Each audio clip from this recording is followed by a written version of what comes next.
நீதிமொழிகள் 4:23 எல்லா காவலோடும் உன் இருதயத்தை காத்துக்கொள். எல்லா காவலோடும் உன் இருதயத்தை காத்துக்கொள். இதுதான் தேவன் கொடுத்திருக்கிற ஒரு வார்த்தை. எல்லா காவலோடும் உன் இருதயத்தை நீ காத்துக்கொள். எனக்கு பிரியமானவர்களே, அந்த இருதயம் என்கிற ஒரு காரியம் முக்கியமான ஒரு காரியம்.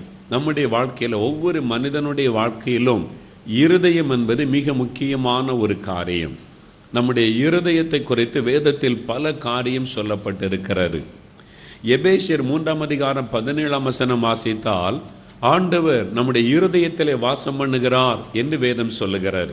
கிறிஸ்து உங்களுடைய இருதயத்திலே வாசம் பண்ணுகிறார். அதுதான் நம்முடைய விசுவாசம். அதுதான் தேவன் சொல்லுகிற ஒரு வார்த்தை. அப்போ ஆண்டவர் நம்முடைய இருதயத்திலே வாசம் பண்ணுகிறபடியால் நம்முடைய இருதயம் மிக முக்கியமானது. அந்த இருதயத்தை குறித்து நாம் கவனம் செலுத்த வேண்டியது அவசியமான ஒரு காரியம். நீதிமொழிகள் 23:26 வாசிக்கும் போது, மகனே உன் இருதயத்தை எனக்கு தா என்று ஆண்டவர் கேட்கிறார். உன் இருதயத்தை எனக்கு தா, அதில் தான் நான் வாசம் பண்ண வேண்டும். அதனால் உன் இருதயம் எனக்கு முக்கியம். உன் இருதயத்தை எனக்கு தா என்று ஆண்டவர் கேட்கிறதை நாம் பார்க்கிறோம். இன்னும் சில வசனத்தை வாசிக்கும் போது நம்முடைய இருதயம் எத்தனை முக்கியமாக காணப்படுகிறது. அதுதான் நம்முடைய வாழ்க்கையில் முக்கியமான ஒரு பகுதி என்பதை மறந்துவிடக்கூடாது. யோவேல் 2:13 வாசித்து பாருங்கள். உங்கள் முழு இருதயத்தோடும் என்னிடத்தில் திரும்புங்கள் என்று கர்த்தர் சொல்லுகிறார். உங்களுடைய முழு இருதயத்தோடு என்னிடத்தில் திரும்ப வேண்டும் என்று ஆண்டவர் சொல்லுகிறார். யோவேல் 2:14 வாசிக்கும் போது, உங்கள் வஸ்திரங்களை அல்ல, உங்கள் இருதயத்தை கிழித்து என்னிடத்தில் திரும்புங்கள் என்று ஆண்டவர் சொல்லுகிறார். வஸ்திரத்தை கிழித்து அப்படி ஆண்டோடைய பாத்தில விழுந்து கிடந்த சில அனுபவங்கள் வேதத்தில் எழுதப்பட்டிருக்கிறது. அந்த ஆண்டவர் என்ன சொல்லுகிறார்? உங்களுடைய வஸ்திரங்களை அல்ல, இருதயத்தை கிழித்து என்னிடத்தில் திரும்புங்கள் என் ஆண்டவர் சொல்லி இருக்கிறதே நாம் வாசிக்கிறோம். அப்போ அந்த இருதயத்தில் தான் ஒரு திருப்புதல் உண்டாகணும். என்னால் இருதயத்தில் தான் அவர் வாசம் பண்ணுகிறார். நம்முடைய விசுவாசத்தை குறித்து சொல்லும் போதும் இருதயம் தான் முக்கியமான பங்கு வகிக்கிறதை வேதத்தில் பார்க்க முடியும். ரோமர் 10:9 வாசிக்கும் போது, இருதயத்திலே விசுவாசித்தால் ரட்சிக்கப்படுவார்கள். வாயினாலே அறிக்கையிட்டு இருதயத்திலே விசுவாசிக்க வேண்டும். விசுவாசம் என்பது வெறும் உதட்டிலே சொல்லுகிற வார்த்தையாக இருக்கக்கூடாது. நம்முடைய நாவில் இந்த மாத்திரம் விசுவாசிக்கிறேன்னு சொன்னால் போதாது, இருதயத்திலே விசுவாசிக்க வேண்டும் என்பதாக வேதம் சொல்லுகிறாரு. மார்க் 11:23 இயேசு சொல்லுகிறார், நீங்கள் இந்த மலையை பார்த்து பெயர்ந்து சமுத்திரத்திலே தள்ளுண்டு போகும் என்று சொல்லி சந்தேகப்படாமல் இருதயத்திலே நீங்கள் விசுவாசித்தால், உங்கள் இருதயத்திலே சந்தேகப்படாமல் விசுவாசித்தால் அப்படி ஆகும் என்று ஆண்டவர் சொல்லுகிறார். அப்போ நம்முடைய விசுவாசம் மூளை அறிவிலே அல்ல, இருதயத்தில் அந்த விசுவாசம் காணப்பட வேண்டும் என்பதாக வேதம் சொல்லுகிறதை நாம் பார்க்கிறோம்.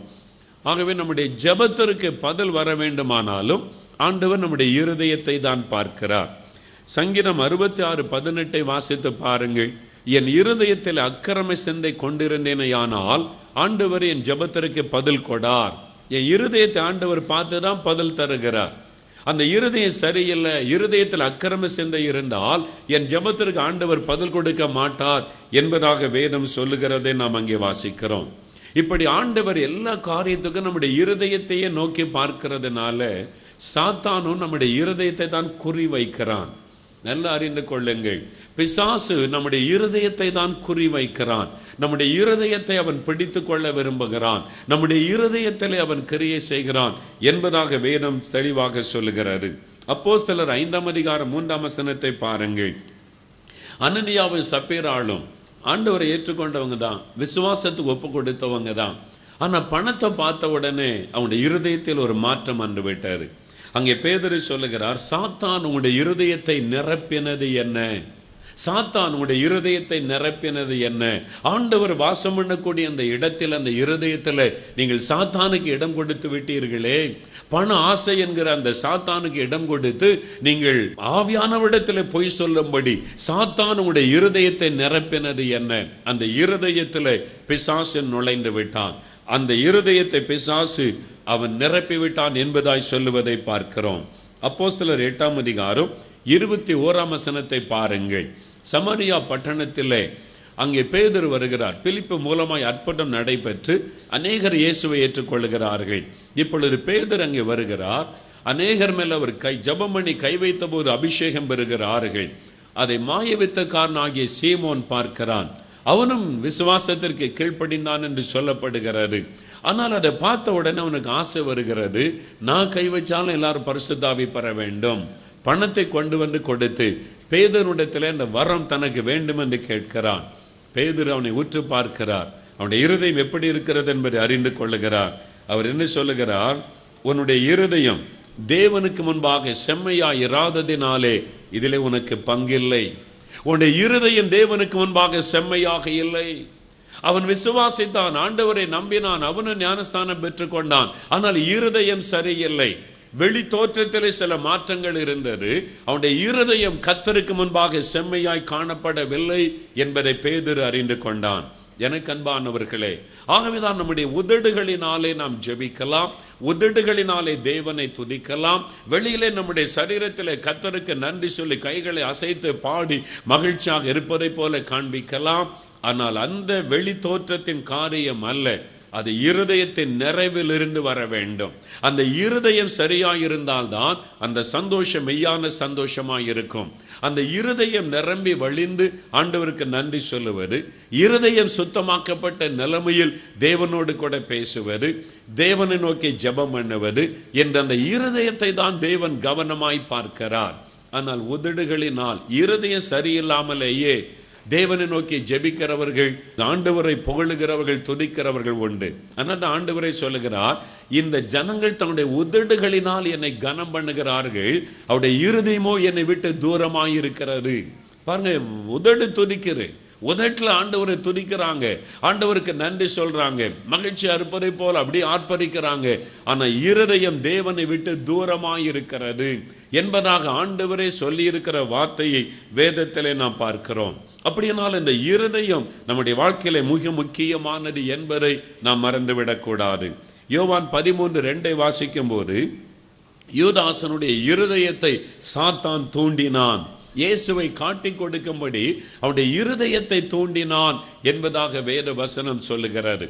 அந்த இருதயத்திலே தான் பிசாசன் தன்னுடைய வேலையை ஆரம்பிக்கிறான். அந்த இருதயத்தை அவன் பிடித்து கொள்ள அவன் விரும்புகிறான். ஆகவே தான் ஆண்டவர் பாருங்கள், நம்ம ஜெபிக்க வந்தாலும் சரி, துதிக்க வந்தாலும் சரி, இன்றைக்கு நம்ம எங்க பார்க்கிறார் தெரியுமா? 1 சாமுவேல் 16:7 சொல்லுகிறது, மனுஷன் பார்க்கிறபடி நான் பாரேன். மனிதன் முகத்தை பார்க்கிறான், கர்த்தரோ இருதயத்தை பார்க்கிறார். மனுஷன் முகத்தை பார்க்கிறான், கர்த்தரோ இருதயத்தை பார்க்கிறார். நம்ம தேவனை துதிக்கும் போது நம்முடைய உதடுகளை அல்ல, முதலாவது ஆண்டவர் நம்முடைய இருதயத்தை பார்க்கிறார். நாம் ஜெபிக்கும் போது முதலாவது நம்முடைய வார்த்தைகளை அல்ல, முதலாவது நம்முடைய இருதயத்தை ஆண்டவர் பார்க்கிறார். இந்த இருதயம் எப்படி இருக்கிறது, அந்த இருதயம் எந்த நிலைமையில் இருக்கிறதோ அதற்கு ஏற்றபடி தான் தேவனிடத்திலிருந்து பதில் வரும். அந்த இருதயத்தை பார்த்து தான் அவர் அங்கீகரிக்கிறார், அவர் பதில் கொடுக்கிறார், அவர் ஆசீர்வதிக்கிறார். ஆகவே இந்த இருதயம் நம்முடைய ஆவிக்குரிய வாழ்க்கையில முக்கியமானது என்பதை மறந்துவிடக் கூடாது. தேவனுடைய கண்களின் இருதயத்தை நோக்கி பார்க்கிறது என்பதை தேவ பிள்ளைகள் எப்பொழுது நினைவில் கொள்ள வேண்டும். அவருடைய கண்கள் இங்கே உலாவிக் கொண்டிருக்கிறது என்றால் நம்முடைய முக தோற்றத்தை மாத்திரம் அவர் பார்க்கவில்லை. நம் ஆண்டவரை துதிப்பதையும், கைகளை அசைத்து ஆடி நடனம் ஆடி அவரை ஆர்ப்பரிப்பதையும் அதை மாத்திரம் அவர் பார்க்கவில்லை. அதையும் தாண்டி அவருடைய கண்கள் ஊடுருவி நம்முடைய இருதயத்தை பார்க்கிறது. இவனுடைய இருதயம் எப்படி இருக்கிறது, இவளுடைய இருதயம் எப்படி இருக்கிறது, அதைத்தான் தேவனுடைய கண்கள் ஊடுருவி பார்க்கிறது என்பதை எப்பொழுது நினைவில் நாம் கொள்ள வேண்டும். தேவனுடைய கண்கள் நம்முடைய இருதயத்தை பார்க்கிறது, நம்முடைய இருதயத்தை தேவன் கவனிக்கிறார். ஆகவே நம்முடைய இருதயம் மிக முக்கியமான ஒன்று.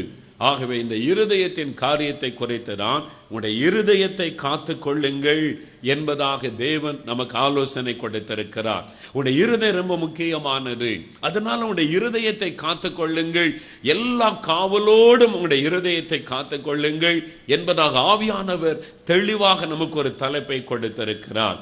சரி, இருதயம் காக்கப்பட வேண்டுமானால் முதலாவது அந்த இருதயம் காக்கப்படுவதற்கு முன்னாலே ஏன் காக்கப்படணும்? அந்த இருதயம் காக்கப்பட வேண்டுமானால் முதலாவது என்ன செய்ய வேண்டும்? அப்புறம் இருதயம் காக்கப்படுவதற்கு எப்படி அந்த இருதயத்தை காத்து கொள்ளுவது? அதை குறித்து இந்த ஆரம்ப நேரத்தில் சில காரியத்தை உங்களோடு பகிர்ந்து கொள்ள ஆவியானவர் திருவிழம் பற்றினார். முதலாவது, உங்களுடைய இருதயம் காக்கப்பட வேண்டுமானால் இருதயம் சுத்திகரிக்கப்பட வேண்டும். உங்களுடைய இருதயம் சுத்திகரிக்கப்படாமல் காத்துக்கொள்ளும், இருதயத்தை காத்துக்கொள்ளும், இருதயத்துக்குள்ள பாவத்தை வச்சுக்கிட்ட இருதயத்தை காத்துக்கொள்ளுன்னு ஜெபிக்கிறது பிரயோஜனமற்ற ஒரு காரியம்.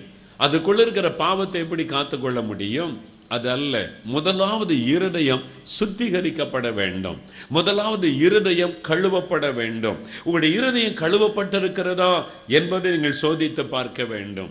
51ஆம் சங்கீதம் 10ஆம் வசனத்தில் தாவீது கதறுகிறார், சுத்த இருதயத்தை என்னிலே சிருஷ்டியும், என் இருதயம் சுத்தமாயிருக்க வேண்டும். ஆண்டவரே, என் இருதயம் சுத்தமாயிருக்கும்படி சுத்த இருதயத்தை என்னிலே சிருஷ்டியும் என்பதாக அவர் ஜெபம் பண்ணுவதை பார்க்கிறோம். காரணம் என்ன? அவருடைய இருதயம் பாதிக்கப்பட்டிருந்ததை தாவீது உணர்ந்து கொண்டார். என் இருதயத்திற்குள்ளே பாவம் வந்துவிட்டது, என் இருதயம் பாவத்தினால் பாதிக்கப்பட்டு விட்டது, என் இருதயத்தின் பரிசுத்தம் கெட்டுவிட்டது. ஆகவே அவர் மனம் திறந்து ஆண்டவரிடத்திலே சொல்லுகிறார், ஆண்டவரே, சுத்த இருதயத்தை என்னிலே சிருஷ்டியும். இதற்குள்ள இச்சை வந்துவிட்டது. அந்த பாவத்தை மறைப்பதற்காக கொலை செய்யக்கூடிய அளவு என்னுடைய இருதயம் துணிந்து விட்டது. ஐயோ, நான் பாவம் செய்து கரைப்பட்டு விட்டேன், எனக்கு சுத்த இருதயத்தை சிருஷ்டியும் என்பதாய் அவர் கதறுகிறார். அந்த இருதயம் பாதிக்கப்பட்டு விட்டது. அதனால ரட்சிப்பின் சந்தோஷம் பாதிக்கப்பட்டது. ரட்சிப்பின் சந்தோஷத்தை திரும்ப தாரும் என்று அவர் கேட்க காரணம் என்ன? இருதயம் பாதிக்கப்பட்டபடியால், இருதயத்தின் பரிசுத்தத்திலே பாதிப்பு உண்டானபடியால் ரட்சிப்பின் சந்தோஷமும் பாதிக்கப்பட்டு விட்டது. ஆனா ஆண்டவரை அவர் விசுவாசித்தார், ஆண்டவரை நோக்கி அவர் ஜெபம் பண்ணினார். அல்லது ஆண்டவரோடு நெருக்கமான அனுபவத்தில் அவர்கள் களி கூற முடியல. தூரத்தில் நின்று கொண்டிருந்த ஒரு வேதனையின் அனுபவத்திலே தாவீது இருந்தார். ஆகவேதான் சுத்த இருதயத்திற்காய் அவர் கதறுவதை பார்க்கிறோம். ஏன் நமக்கு ஒரு சுத்தமான இருதயம் வேண்டும்? மத்தேயு 5:8 இயேசு சொல்லுகிறார், இருதயத்திலே சுத்தமுள்ளவர்கள் பாக்கியவான்கள், அவர்கள் தேவனை தரிசிப்பார்கள். சுத்த இருதயம் உள்ளவங்க தான் தேவனை தரிசிக்க முடியும். நம்முடைய இருதயம் பரிசுத்தமாக இருந்தால்தான் நம்ம தேவனை தரிசிக்க முடியும். நம்ம இந்த உலகத்திலேயே அவரை தரிசிக்க முடியும். உங்களுடைய ஜெப நேரத்தில் அவரை துதிக்கும் பொழுது, அவருடைய சமூகத்தில் காத்திருக்கும் பொழுது, அவரை ஆராதிக்கும் பொழுது நீங்க அவரை தரிசிக்க முடியும். உங்களுடைய ஆவியோடு இருக்கிற கர்த்தரை நீங்கள் தரிசிக்க முடியும். ஆகவே சுத்தமான ஒரு இருதயம் நமக்கு தேவை என்பதாக வேதம் நமக்கு தெளிவாய் சொல்லுகிறாரு. ஆண்டவர் ஆதியிலே மனுஷனை உண்டாக்கி மனித இனம் வளர்ந்து கொண்டு வரும்போது ஒரு நாள் ஆண்டவர் இந்த உலகத்தை அழிக்கணும்னு தீர்மானம் பண்ணினார்.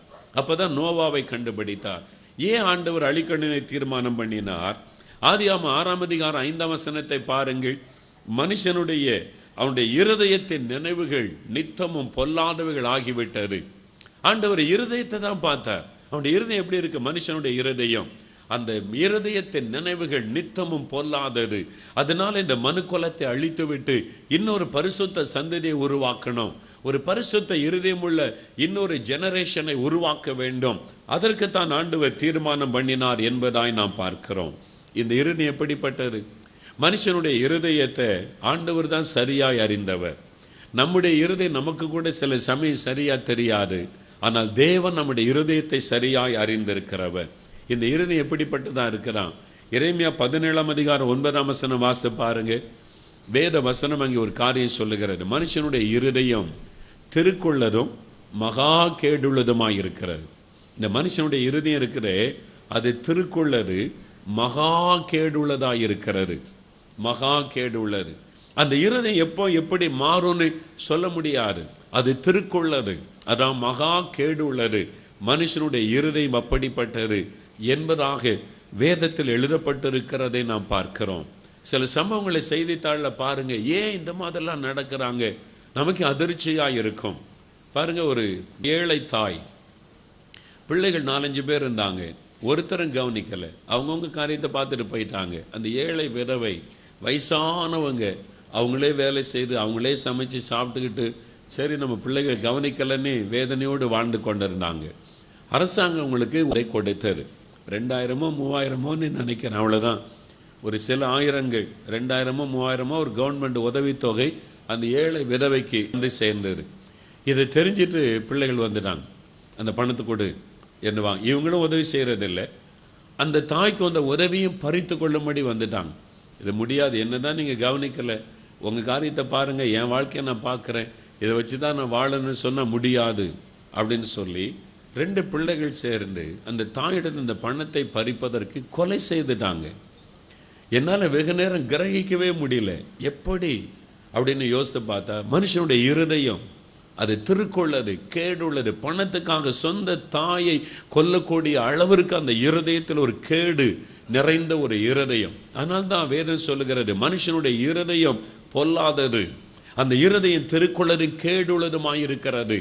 அதனால தான் ஆண்டவர் அந்த இருதயத்தை எனக்கு தா, அந்த கேடான இருதயத்தை எனக்கு தா என்று ஆண்டவர் கேட்க காரணம் அதான். அதுக்குள்ள நான் வாசம் பண்ணாதான் உன் வாழ்க்கை மாறும். அந்த இருதயத்திற்குள்ள நான் வந்தால்தான் உன்னுடைய வாழ்க்கையே மாறும். நம்முடைய இருதயம் எப்படி இருக்குதோ அப்படிதான் உன்னுடைய வாழ்க்கை காரியங்களே இருக்கும். இந்த இருதயம் திருக்குள்ளது. அப்ப அதை அறியத்தக்கவன் யார்? எரேமியா 17:10 நீங்கள் வாசித்தால், தேவனாகிய கர்த்தர் மனுஷனுடைய இருதயத்தை அவர் சோதித்தறிகிறாராம். அவர் இருதயத்தை ஆராய்ந்து பார்க்கிறார் என்று வேதம் சொல்லுகிறார். சாதாரணமாய் பார்ப்பது வேறு, ஆராய்ந்து பார்ப்பது வேறு. சாதாரணமாக ஒருவேளை நம்ம எடுத்து போன ஒரு இருதயம் சில ஆஸ்பத்திரியில் வச்சுருப்பாங்க, பாட்டில் எடுத்து வச்சுருப்பாங்க, அப்படி பார்ப்போம் நம்ம இருதயம் இப்படி தான் இருக்கும் போல நம்ம பார்க்க முடியும். ஆனால் டாக்டருக்கு படிக்கிறவங்க அப்படியோ இப்படி தான் இருதயம் இருக்குன்னு அப்படி பார்க்கறதல்ல, அதை அறுத்து ஆராய்ச்சும் பார்ப்பாங்க. அதுக்குள்ள எப்படி இரத்த குழாய் வருகிறது, அந்த வால்வு எப்படி இருக்கிறது, அதில் எப்படி அந்த 4 அறைகள் இருக்கிறது, எப்படி அதை பம்ப் பண்ணுகிறது, எப்படி செயல்படுகிறது, ஆராய்ந்து பார்ப்பது. அதே மாதிரி ஒரு மனுஷனுடைய இருதயம் எப்படி இருக்கிறது என்று தேவன் ஆராய்ந்து பார்க்கிறாராம். இவனுடைய இருதயம் எப்படி இருக்கிறது, இவளுடைய இருதயம் எப்படி இருக்கிறது. ஒரு சோதனை, அந்த சோதனை சாலையில் ஆராய்ந்து பார்ப்பதை போல கர்த்தருடைய கண்கள் நம்முடைய இருதயத்தை ஆராய்ந்து பார்க்கிறது. நம் ஒவ்வொருடைய இருதயம் எப்படி இருக்கிறது என்று தேவனுடைய கண்கள் ஆராய்ந்து பார்க்கிறது என்பதாய் வேதம் சொல்லுகிறது. இதை அறிந்துதான் சங்கீதக்காரன் சொல்லுகிறார், 139 சங்கீதம் 23 வசனத்தில், ஆண்டவரே என்னை ஆராய்ந்து என் இருதயத்தை அறிந்து கொள்ளும். நீர் என் இருதயத்தை சோதித்து பார் ஆண்டவரே, ஆராய்ந்து பாரும். வேதனை உண்டாக்கும் வழி என்னிடத்தில் உண்டோ? நான் உம்மை வேதனைப்படுத்தி கொண்டிருக்கிறேனோ? என் இருதயத்திலே காணப்படுகிற பாவங்களினால் உம்மை துக்கப்படுத்தி கொண்டிருக்கிறேனோ? என்னை ஆராய்ந்து பார்த்தது எனக்கு சொல்லும் என்பதாக அவர் ஜெபம் பண்ணுகிற ஒரு அருமையான ஜெபம் எழுதப்பட்டிருக்கிறது. இயேசு இந்த உலகத்தில் உலாவின நாட்களிலும், யோவான் 2:25 பாருங்கள், மனுஷனுடைய உள்ளத்தில் இருக்கிறதை, அதாவது அவனுடைய இருதயத்தில் இருக்கிறதை இயேசு அறிந்திருந்தார் என்று வேதம் சொல்லுகிறது. யார் அவரை ஏமாற்ற முடியாது. வெளியில போய் அவர் அப்படியே புகழ்ந்துட்டு அவரை ஏமாத்திட்டு வரவே முடியாது. இருதயத்தை அறிந்த தேவன் அவர். அல்லேலூயா. ஒவ்வொருடைய இருதயம் எப்படி இருக்கிறது என்று சோதித்தறிகிற ஒரு தேவன் அவர். ஆராய்ந்து பார்க்கிற ஒரு தேவன் அவர். அவருக்கு எல்லாம் தெரியும்.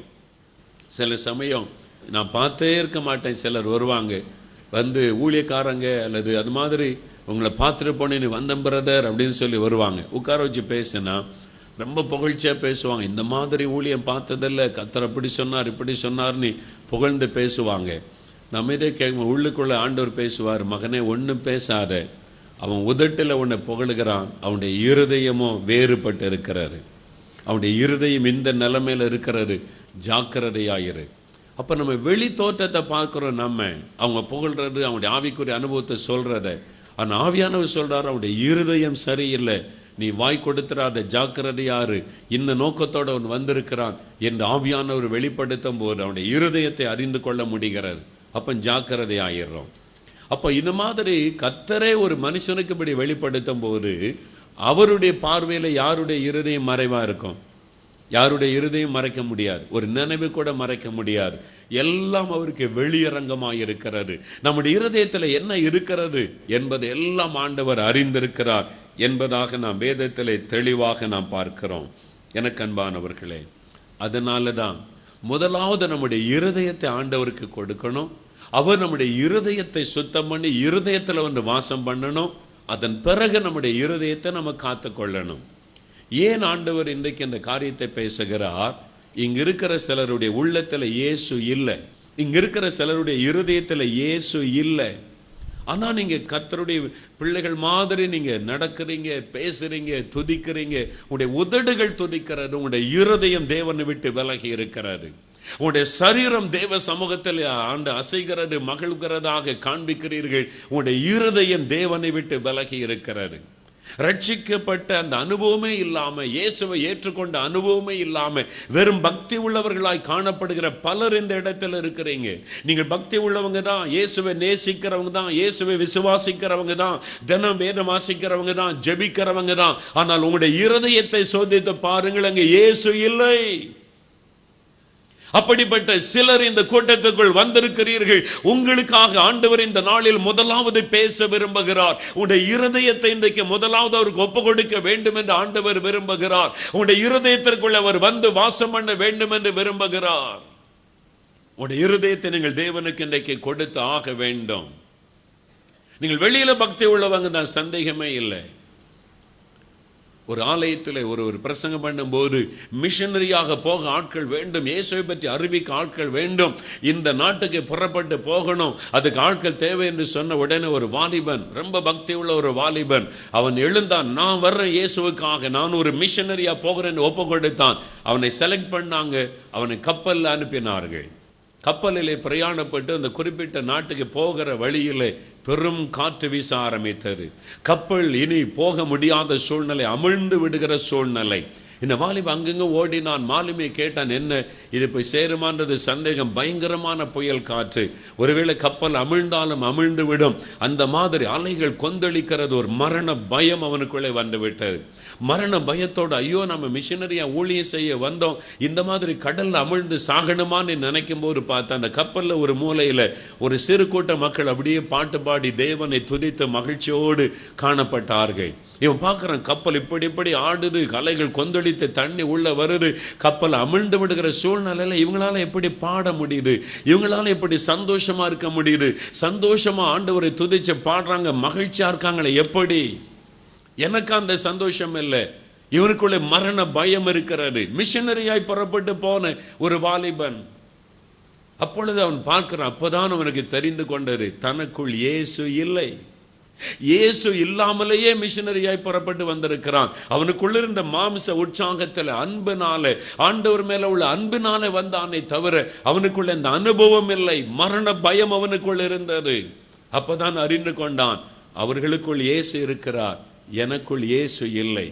அந்த கப்பல்ல முழங்கால் படியிட்டு, இயேசுவே என் உள்ளத்தில் நீர் வரணும், நீர் எனக்கு வேண்டும் என்று தன் இருதயத்தில் அன்றுதான் இயேசுவை அவன் ஏற்றுக்கொண்டான். பிற்காலத்தில் பெரிய ஒரு ஊழியக்காரனாய் மாறி தேவனால் வல்லமையோடு பயன்படுத்தப்பட்டான். அவருடைய சரித்திரத்தில் அது எழுதப்பட்டிருக்கிறது. பக்தி உள்ளவர்கள் தான், இந்தியாவுக்காக ஜெபிக்க வேண்டும் என்று தான் வந்திருக்கிறீர்கள், தியாகத்தோடு வந்திருக்கிறீர்கள். உங்க இருதயத்தை நீங்களே சோதித்து பாருங்கள். அந்த இருதயத்திற்குள் இயேசு இருக்கிறாரா? அவர் ஏற்றுக்கொண்டிருக்கிறீர்களா? அவருடைய இரத்தத்தினால் உங்களுடைய இருதயம் கழுவப்பட்ட ஒரு நிச்சயம் உங்களுக்கு இருக்கிறதா? அல்லது அந்த இருதயத்தில் என்ன இருக்கிறது? இயேசுதான் அந்த இருதயத்தை சரியாய் அறிந்தவர். அந்த இருதயத்தை சரியாய் அறிந்தவர். ஆண்டவர் என்ன சொல்றார் பாருங்க, மார்க் 7:21 முதல் 23 வரை வாசித்தால், இந்த மனுஷனுடைய இருதயத்திற்குள் இருந்து பொல்லாத சிந்தனைகள், விபச்சாரம், வேசித்தனம், அசுத்தம், காமவிகாரம், வன்கண், பெருமை, சண்டைகள், இவைகள் எல்லாம் உள்ளத்திலிருந்து புறப்பட்டு வந்து மனுஷனை தீட்டுப்படுத்தும். இருதயத்திலிருந்து புறப்பட்டு வரக்கூடிய பாவங்கள் என்று இயேசு சொல்லுகிறார். இது இருதயத்தில் நிறைந்திருக்கிறது. உங்க இருதயத்தை சோதித்து பாருங்கள். அங்கே பரிசுத்தம் இருக்கிறதா, அன்பு இருக்கிறதா, சாந்தம் இருக்கிறதா, தாழ்மை இருக்கிறதா, பொறுமை இருக்கிறதா, யோசிப்பான். அல்லது பெருமை, கோபம், எரிச்சல், வைராக்கியம், சண்டைகள், பகைகள், என்ன காரியம் அந்த இருதயத்திற்குள்ளே நுழைந்திருக்கிறது அல்லது நிறைந்திருக்கிறது? உங்களுடைய இருதயத்தை இன்றைக்கு ஆவியானவர் சோதிப்பதற்கு இடம் கொடுங்கள். ஆவியானவர் இன்றைக்கு உங்களுடைய இருதயத்தை உங்களுக்கு வெளிப்படுத்துவாராக. ஆவியானவர் இன்றைக்கு உங்களுடைய இருதயத்தை உங்களுக்கு காண்பிப்பாராக. ஆவியானவர் இன்றைக்கு உங்களுடைய இருதயத்தின் நிலைமையை உங்களுக்கு தெளிவாக காண்பித்து சொல்லிக் கொடுப்பாராக. ஆவியானவர் இன்றைக்கு உங்களுடைய இருதயத்தை உங்களுக்கு காண்பிக்கிறார். உங்களுடைய இருதயத்திற்குள் என்ன இருக்கிறது யோசித்து பாருங்கள். ஆராய்ந்து பார்க்க இடம் கொடுங்கள். ஆண்டவரிடத்தில் இடம் கொடுங்கள். இருதயத்தை திறந்து இடம் கொடுங்கள். ஆண்டவரே, என் இருதயத்தை ஆராய்ந்து பாரும்.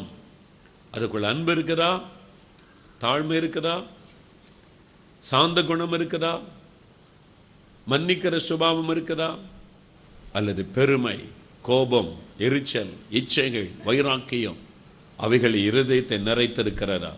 யோசித்து பாருங்க. முதலாவது இருதயம் கழுவப்படணும். இருதயம் கழுவப்பட்டு இருதயத்தில் இயேசு வந்துட்டா நீங்கள் துதிக்கும் போது வேறு உதடு துதிக்காது, உங்களுடைய இருதயம் களி கூர்ந்து துதிக்கும். அதுதான் ஒரு உண்மையான மகிழ்ச்சி. தேவ சமூகத்தில் உண்டாகிற உண்மையான சந்தோஷம் என்ன தெரியுமா? உதட்டில் உண்டாகிற அந்த துதியினால், அந்த உதட்டில் வர துதி இருதயத்தின் நிறைவினால் அந்த மகிழ்ச்சியில் பொங்கி வர வேண்டும். அப்போதான் அந்த களி கூறுதல், அந்த மகிழ்ச்சி உங்கள் முகத்தில் தெரியும். அந்த சந்தோஷம் உங்களுடைய இருதயத்துக்கு தெரியும். அந்த களி கூறுதல் தேவ பிரசன்னத்தின் மகிழ்ச்சி, அந்த ரட்சிப்பின் சந்தோஷம், பரிசுத்த ஆவியினால் உண்டாகிற அந்த களி கூறுதல், அந்த இருதயம் சரியா இருந்தாதான் அந்த மகிழ்ச்சி இருக்கும், அந்த சமாதானம் இருக்கும். அந்த இருதயம் சரியில்லாததுனால தான் அநேகருக்கு சோர்வு, என்ன கண்டேன், முறுமுறுப்புகள், வாக்குவாதங்கள். யோசித்து பாருங்க, அந்த இருதயம் சரியில்லாததுனால தான் அந்த பாதிப்புகள். ஆகவே நம்முடைய இருதயத்தை இன்றைக்கு ஆண்டவர் பரிசுத்தப்படுத்துவதற்கு முதலாவது இடம் கொடுக்க வேண்டும். இந்த இருதயத்தை எப்படிங்க பரிசுத்தப்படுத்த? இயேசு கிறிஸ்துவின் ரத்தம் சகல பாவங்களை நீக்கி நம்மை சுத்தி, அதுக்கு தான் ஒரு ரத்தம் சிந்தினார். நம்முடைய உடைகளை சுத்தம் பண்ணுறதுன்னு சோப்பு இருக்குது. ஒவ்வொரு உடைக்கும் ஒவ்வொரு விதமான சோப்புகள்லாம் கூட இருக்குது. ஆனால் நம்முடைய இருதயத்தை எப்படி சுத்தம் பண்ணுவது? இயேசு கிறிஸ்துவின் ரத்தம். அவரிடத்துல போய், ஆண்டவரே என் இருதயத்தை கழுவும், என் பாவத்தை மன்னியும்னு ஜெபிக்கும் போது கண்ணுக்கு தெரியாத ஒரு அற்புதம் நடக்கிறது. அவருடைய ரத்தம் நம்முடைய இருதயத்தை கழுவுகிறது. அதை பார்க்க முடியாது, உணர முடியும். அதை உணர முடியும். ஒரு வாலிபன் ஒரு நாள் சுவிசேஷ ஊழியத்துக்கு போகிற ஒரு குழுவினரை பார்த்தான். அவங்களுடைய சபையிலேருந்து கிராமத்தில் போய் ஊழியம் செய்ய போவாங்க. நானும் உங்க கூட வரேன்னு சொன்னான். எல்லாம் வயசானவங்க போவாங்க. இவன் வர்றேன்னு சொன்ன உடனே சரி, ஒரு வாலிப தம்பி வரானேன்னு கூட்டிகிட்டு போனாங்க. அவங்க போய் அந்த கிராமத்துக்குள்ளே பிரசங்கம் பண்ண முன்னால் ஒரு ஸ்கூல் அந்த விளாகத்தில் கூடி ஜெபம் பண்ணாங்க. ஆண்டவரே, நாங்கள் ஊழியம் செய்ய போகிறோம், இந்த கிராமத்துக்கு நீர் வந்து ஆத்துமாக்களை சந்திக்கணும்னு ஜெபம் பண்ணுவதற்கு உட்கார்ந்தாங்க. அவங்க அப்படியே ஆண்டவரை துதித்து பாடினாங்க. எல்லாம் சந்தோஷமாக ஆண்டவருக்குள்ளே மகிழ்ந்து பாடி கொண்டு இருந்தாங்க. இந்த வாலிபன் அந்த ஜெபத்தில் பங்கு பெற்றான். எல்லாரையும் கவனித்தா எல்லாம் சந்தோஷமாக இருக்கிறாங்க, மகிழ்ச்சியாக இருக்கிறாங்க, அப்படியே மகிழ்ந்து தேவனை துதிக்கிறாங்க. ஆண்டவருக்கு ஊழியம் செய்ய போகிறன்னு மகிழ்ச்சி. இவனுக்குள்ள ஒரு வெறுமை, இவனுக்குள்ள ஒரு வெறுமை, சந்தோஷம் இல்லை, அந்த களி கூறுதல் இல்லை. கூட வந்திருக்கிற அந்த உற்சாகம் இருக்கிறது, உள்ளான நிலைமையில சந்தோஷம் இல்லை. சிலருக்கு வெளியில் உற்சாகம் இருக்குது, இங்கே வந்திருக்கிற சிலருக்கு வெளியில் உற்சாகம் இருக்குது. உடைய இருதயத்தை சோதித்து பாருங்க, அங்கே ஒரு வெறுமை இருக்குது, அங்கே ஒரு வெறுமை இருக்கிறது. ஏன்னா உடைய இருதயம் தான் பாதிக்கப்பட்டு இருக்கிறது. ஆவியானவர் இன்னைக்கு உங்களோடு பேசுகிறார். வெளியில் அவன் உற்சாகமாக இருந்தான், ஆண்டவர் ஊழியம் செய்ய போகிறோன்னு சொல்லி. ஆனால் உள்ளான நிலைமையில் மற்றவங்களுக்கு இருந்த அந்த சந்தோஷம் அவனுக்கு இல்லை. அவன் பார்த்தான், என்கிட்ட ஏதோ ஒரு குறை இருக்குது, இயேசு உள்ளத்தில் இல்லை, பாவம் மன்னிக்கப்பட்ட நிச்சயம் இல்லை, இயேசு மேல் அன்பு இருக்குது, விசுவாசம் இருக்குது, ஊழியம் செய்யணும் எண்ணம் இருக்குது, ஆனால் இயேசு இல்லையே, எப்படி செய்ய முடியும்? அவன் சொன்னான், நீங்கள்லாம் ஊழியத்துக்கு போங்க, திருப்பி இதே வழி தானே வருவீங்க, நான் கொஞ்சம் தனியாக ஜெபம் பண்ணுறேன்னு சொன்னான். சரின்னு அவனை விட்டுட்டு போனாங்க. இந்த வாலிபன் முழங்கால் படிக்கிட்டான், கண்ணில் கண்ணீரோடு ஜெபித்த, இயேசுவே, அவங்களுக்கு இருக்கிற அந்த சந்தோஷம் எனக்கு இல்லை, அந்த மகிழ்ச்சி எனக்கு இல்லை. ஏன்னா நீர் என் உள்ளத்தில் இல்லை, என் இருதயத்தில் பாவம் இருக்கிறது, என்னை மன்னியும், உம்முடைய ரத்தத்தினால் என்னை கழுவோம், என் உள்ளத்தில் வாருன்னு முழங்கால நின்று அப்படியே ஜெபிக்க ஆரம்பித்தான். கண்ணீர் விட்டு அழுதான். அப்படி ஜெபிக்க ஆரம்பித்த உடனே சிலுவை காட்சி அவன் கண்களுக்கு முன்பாக தோன்றினதான். அந்த சிலுவை பார்த்தான், பாவ உணர்வு அடைந்தான், இன்னும் அதிகமாய் கண்ணீர் விட்டு அழ ஆரம்பித்தான். அவன் அழுது கொண்டிருக்கும் போது அந்த சிலுவை அவனுக்கு முன்னால் ரத்தம் வடிய வடி இயேசு தொங்குகிற அந்த காட்சி கொஞ்சம் கொஞ்சமாக நகர்ந்து அவனுடைய தலைக்கு மேலே வந்ததான். அதை உணர்ந்தான். இயேசுடைய சரீரத்தன் வடிகிற ரத்தம் அவனுடைய தலையில் வடிந்து அப்படியே ஓடுவதை போல் ஒரு உணர்வை ஆவியானவர் கொடுத்தார். அந்த ரத்தம் அவனுடைய தலையின் மேலே விழுந்து அப்படியே வடிந்து ஓடுகிற அந்த உணர்வை ஆவியானவர் கொடுத்தார். அந்த ரத்தம் அப்படி தலையில் வடிந்து அவனுடைய சரீரமெல்லாம் பாயும்போது அவனுடைய இருதயத்தில் இந்த பாவத்தின் பாரம் விலகிற்று. ஒரு சந்தோஷம் உள்ளத்தை நிரப்பிட்டு அவனால் அதை உணர முடிந்தது, அந்த எக்ஸ்பீரியன்ஸை உணர முடிந்தது. அது அவனை விட்டு விலகி, பாவ பாரம் விலகி, அந்த ரத்தம் இருதயத்தை கழுவி இயேசுவே எனக்குள்ள வாருன்னு சொன்னான். சந்தோஷம் பொங்கி வழி ஆரம்பித்தது. மகிழ்ச்சியோடு தேவனை துதித்து பாட ஆரம்பித்தான். அதன் பிறகு அவனுடைய ஆவிக்குரிய வாழ்க்கை மாறினது. அவன் வேலை செய்து கொண்டே கர்த்தருக்கு ஊழியம் செய்து பிற்காலத்தில் முழு நேரமாய் ஊழியம் செய்து கர்த்தருக்கு வல்லமுள்ள சாட்சியாய் அவர் ஊழியம் செய்ததை நான் அறிவேன். தன்னுடைய அனுபவத்தை அவர் என்னோடு கூட இப்படி பகிர்ந்து கொண்டார். எப்படி இந்த அனுபவம் எனக்கு கிடைத்தது என்று என்னை யோசித்து பாருங்க. அநேகருடைய இருதயத்திற்குள்ள இயேசு இல்லை, கழுவப்பட்ட ஒரு அனுபவம் இல்லை. உங்களுடைய இருதயத்துக்குள்ள பாவத்தை வச்சுக்கிட்டே உதட்டில் நீங்கள் தேவனை துதிக்கிறீங்க, ஜபெல்லாம் பண்ணுறீங்க, விசுவாசத்தோட பக்தியோடு இருக்கிறீங்க, நல்லது. ஆனால் உங்களுடைய இருதயம் கழுவப்பட்டு விட்டால் உங்களுடைய அனுபவம் வித்தியாசமாய் மாறிவிடும். ஆனால் அந்த ஆண்டவர் இன்றைக்கு உங்களுடைய இருதயத்தை சோதித்து பார்க்க இன்றைக்கு இடம் கொடுங்கள். நான் பாருங்கள், இந்து குடும்பத்திலேருந்து வந்தவன். என் 14 வயசில் மரணப்படுக்கையில் இயேசு எனக்கு அற்புதம் செய்தார். நொண்டியாக கிடந்த நான் படுக்கையில் சாக கிடந்த என்னை ஒரு நிமிஷத்தில் நடக்க பண்ணினார். ஒரு சகோதரன் ஜெபிக்கும் போது இருதயம், புது இருதயம், வீங்கி இருந்த இருதயம் அப்படியே புது இருதயமாய் மாறிவிட்டது. பெரிய ஒரு அற்புதம். இப்போ இயேசு மேலே எனக்கு ரொம்ப அளவில்லாத அன்பு. அவரை பற்றி யாரும் எதுவும் பேசிட முடியாது. ஒரு காலத்தில் நான் அவரை குறித்து கேவலமாக பேசினேன். இப்போ யார் அவரை குறித்து பேசினா என்னால் சகித்து கொள்ள முடியாது. அவர் மேலே அன்பு, அவர் மேலே விசுவாசம். எனக்கு இவ்வளோ பெரிய அற்புதம் செய்தார். ஆலயத்துக்கு தவறாமல் போவேன், நெடுமுழங்கால நின்று ஜெபம் பண்ணுவேன். அப்போ பைபிள் என்கிட்ட கிடையாது. பக்கத்து வீட்டில் ஒரு கிறிஸ்தவ வீட்டில் வாங்கி முதல்ல நான் வாசிக்க ஆரம்பித்தேன். எங்கள் வீட்டில் எல்லாரும் இந்துக்கள். பக்கத்து வீட்டில் தினம் ராத்திரியில் குடும்ப ஜெபம் பண்ணுவாங்க. நான் அங்கே போய் அவங்க வீட்டில் உட்காந்து பாட்டு பாடி அவங்க வசனம் வாசிக்க கேட்டு அதெல்லாம் நான் கற்றுக்கொண்டேன். ஆண்டவர் மேல் அன்பு, விசுவாசம், பாசம் எல்லாம் எனக்கு இருந்தது. இயேசுன்னா எனக்கு உயிர். என்ன மரணப்படுக்கிறது எனக்கு உயிர் கொடுத்திருக்கிறார். இவ்வளோ பெரிய அற்புதம் நடந்திருக்கிறாரு. 3 வருஷம் பக்தி உள்ள கிறிஸ்தவன். ஆலயத்துக்கு போவேன், எல்லாத்திலும் பங்கு பெறுவேன். ஆவிக்குரிய காரியங்கள் அந்த ஆலயத்துக்கு அடுத்த எல்லாவற்றிலும் பங்கு பெறுவேன். அதில் தான் பெரிய சந்தோஷம் என்று அப்படி தான் நான் இருந்தேன். ஆனால் அதெல்லாம் ஒரு மெய்யான சந்தோஷமாக இல்லை, நிரந்தரமான சந்தோஷமாக இல்லை. 3 வருஷம் கழித்து மறுபடியும் ஒரு நாள் ஆண்டவர் சந்தித்தார். அப்போ தான் ஆண்டவர், நீ மனம் திரும்பணும், உன் இருதயத்தில் ஒரு மனம் திரும்புதல் வேணும். எனக்கு அற்புதம் செய்தார். சாக கிடந்த என்னை உயிரோடு கூட எழுப்பினார். அது சுகம் பெற்றிருக்கலாம், அற்புதம் நடந்திருக்கலாம். அதனால ஒருவன் பரலோகராஜ்யத்துக்கு போகவே முடியாது. அதனால ஒருவன் பரலோகராஜ்யத்துக்கு போகவே முடியாது. ஏசு என் கண்ணை திறந்துட்டார், அதனால பரலோகத்துக்கு போகவே முடியாது. இந்த அற்புதங்கள் எல்லாம் நம்ம மேல உள்ள அன்பினால நம்ம ரட்சிக்கப்படுவோம் என்று அதுக்கு வழியாக தேவன் நமக்கு அற்புதம் செய்து இழுத்து கொள்ளுகிறாரை தவிர, மனம் திரும்பி ரட்சிக்கப்பட்டால் தான் உள்ளத்தில் அவர் வருவார், பரலோக ராஜ்யத்துக்கு போக முடியும். அது ஆண்டவர் தெளிவாக எனக்கு உணர்த்தினார். எனக்கு அற்புதம் செய்த ஆண்டவர் சொன்னார், இப்படியே நீ வாழ்ந்தால் பரலோக ராஜ்யத்துக்கு வர முடியாது. என்னை சுகமாக்கினவர், நொண்டியா கிடந்த என்னை நடக்க பண்ணினவர் சொன்னார், நீ பரலோக ராஜ்யத்துக்கு வர முடியாது. எனக்கு அற்புதம் நடந்திருக்கிறது, பக்தியோடு இருக்கிறேன், வேதம் வாசிக்கிறேன், ஜெபம் பண்ணுகிறேன், ஆலயத்திற்கு போகிறேன், எல்லாம் இருக்கிறது. ஆண்டவர் சொல்லுகிறார், ஏன் ஆண்டவரே, உன் இருதயத்தை பார். அப்புறம் ஆண்டவரின் இருதயத்தை திறந்தார். அதுவரைக்கும் நான் என் இருதயத்தை நானே அறியாமல் இருந்தேன். உன் இருதயத்தை பார், அதற்குள்ளே பாவங்கள் இருக்கிறது, இச்சைகள், பெருமைகள், கோபங்கள், வைராக்கியங்கள், பாவங்கள் இருக்கிறது. உன் இருதயத்தில் நீ மனம் திரும்பி ரட்சிக்கப்பட்டால் தான் என்னுடைய பிள்ளையாக முடியும். என் இருதயத்தை அன்றைக்கு ஆண்டவர் எனக்கு காண்பித்தார். 3 வருஷம் பக்தி உள்ள கிறிஸ்தவனாக இருந்தேன். ஆனால் ஆண்டவர் இயேசு எனக்குள்ள முகாம்களுக்கெல்லாம் போனேன், பல இடத்திற்கு போனேன். என் இருதயம் ஆண்டவர் இல்லாத ஒரு இருதயமாய் இருந்தது. ஒரு நாள் ஆண்டவரின் இருதயத்தை தெளிவாக எனக்கு காண்பித்தார். நான் பாவத்தின் படுகொலிக்குள் இருப்பது அன்றுதான் எனக்கு தெரியும். அதுவரைக்கும் நான் நினைத்தேன் பக்தி உள்ளவனாக இருக்கிறேன். நான் ஒரு புகைப்பிடிக்கிற பழக்கம் கூட எனக்கு இல்லை. அப்படித்தான் என்னை குறித்து நான் பெருமையாக எண்ணிக்கொண்டிருந்தேன். நான் பக்தியோடு இருக்கிறேன், நான் பக்தி மார்க்கத்தில் இருக்கிறேன், என்கிட்ட இந்த கெட்ட பழக்கம் இல்லை, அந்த கெட்ட பழக்கம் இல்லை. அப்படித்தான் நான் என்னை குறித்து நான் எண்ணிக்கொண்டிருந்தேன். ஆனால் ஒரு நாள் ஆவியானவரின் இருதயத்தை திறந்த பொழுது நான் பாவத்தின் படுகளுக்குள் இருப்பதை உணர்ந்து கொண்டேன். அன்றுதான் என் இருதயத்தில் ஒரு பாவ உணர்வு வந்தது. ஐயோ, நான் பாவத்திற்குள் இருக்கிறேன் ஆண்டவரே, இதுவரைக்கும் நான் அறியாமல் இருந்து விட்டேன், பக்தியாக இருந்து விட்டேன். ஆனால் என் இருதயமோ பாவத்தினால் நிறைந்திருக்கிறது. அன்றுதான் அறிக்கையிட்டேன், மன்னியும் ஆண்டவரே, எனக்குள் இந்த பாவம் இருக்கிறது, இச்சைகள் இருக்கிறது, பெருமை இருக்கிறது, கோபம் இருக்கிறது, வைராக்கியம் இருக்கிறது. ஐயோ, நீர் வெறுக்கக்கூடிய இந்த பாவம் எல்லாம் என் உள்ளத்தில் இருக்கிறது. அதை அறிக்கையிட்டு அழுது ஜெபிக்க ஆரம்பித்த பொழுது அவருடைய ரத்தம் என்னை கழுவ ஆரம்பித்தது. அவருடைய ரத்தம் என்னை கழுவ ஆரம்பித்தது. நான் பாவம் முழுவதையும் அறிக்கை செய்து தேவ சமூகத்தில் அர்ப்பணித்த பிறகு அவருடைய ரத்தம் என்னை கழுவினது மாத்திரம் அல்ல, அவர் வந்து எனக்குள்ளே வாசம் பண்ணினார்.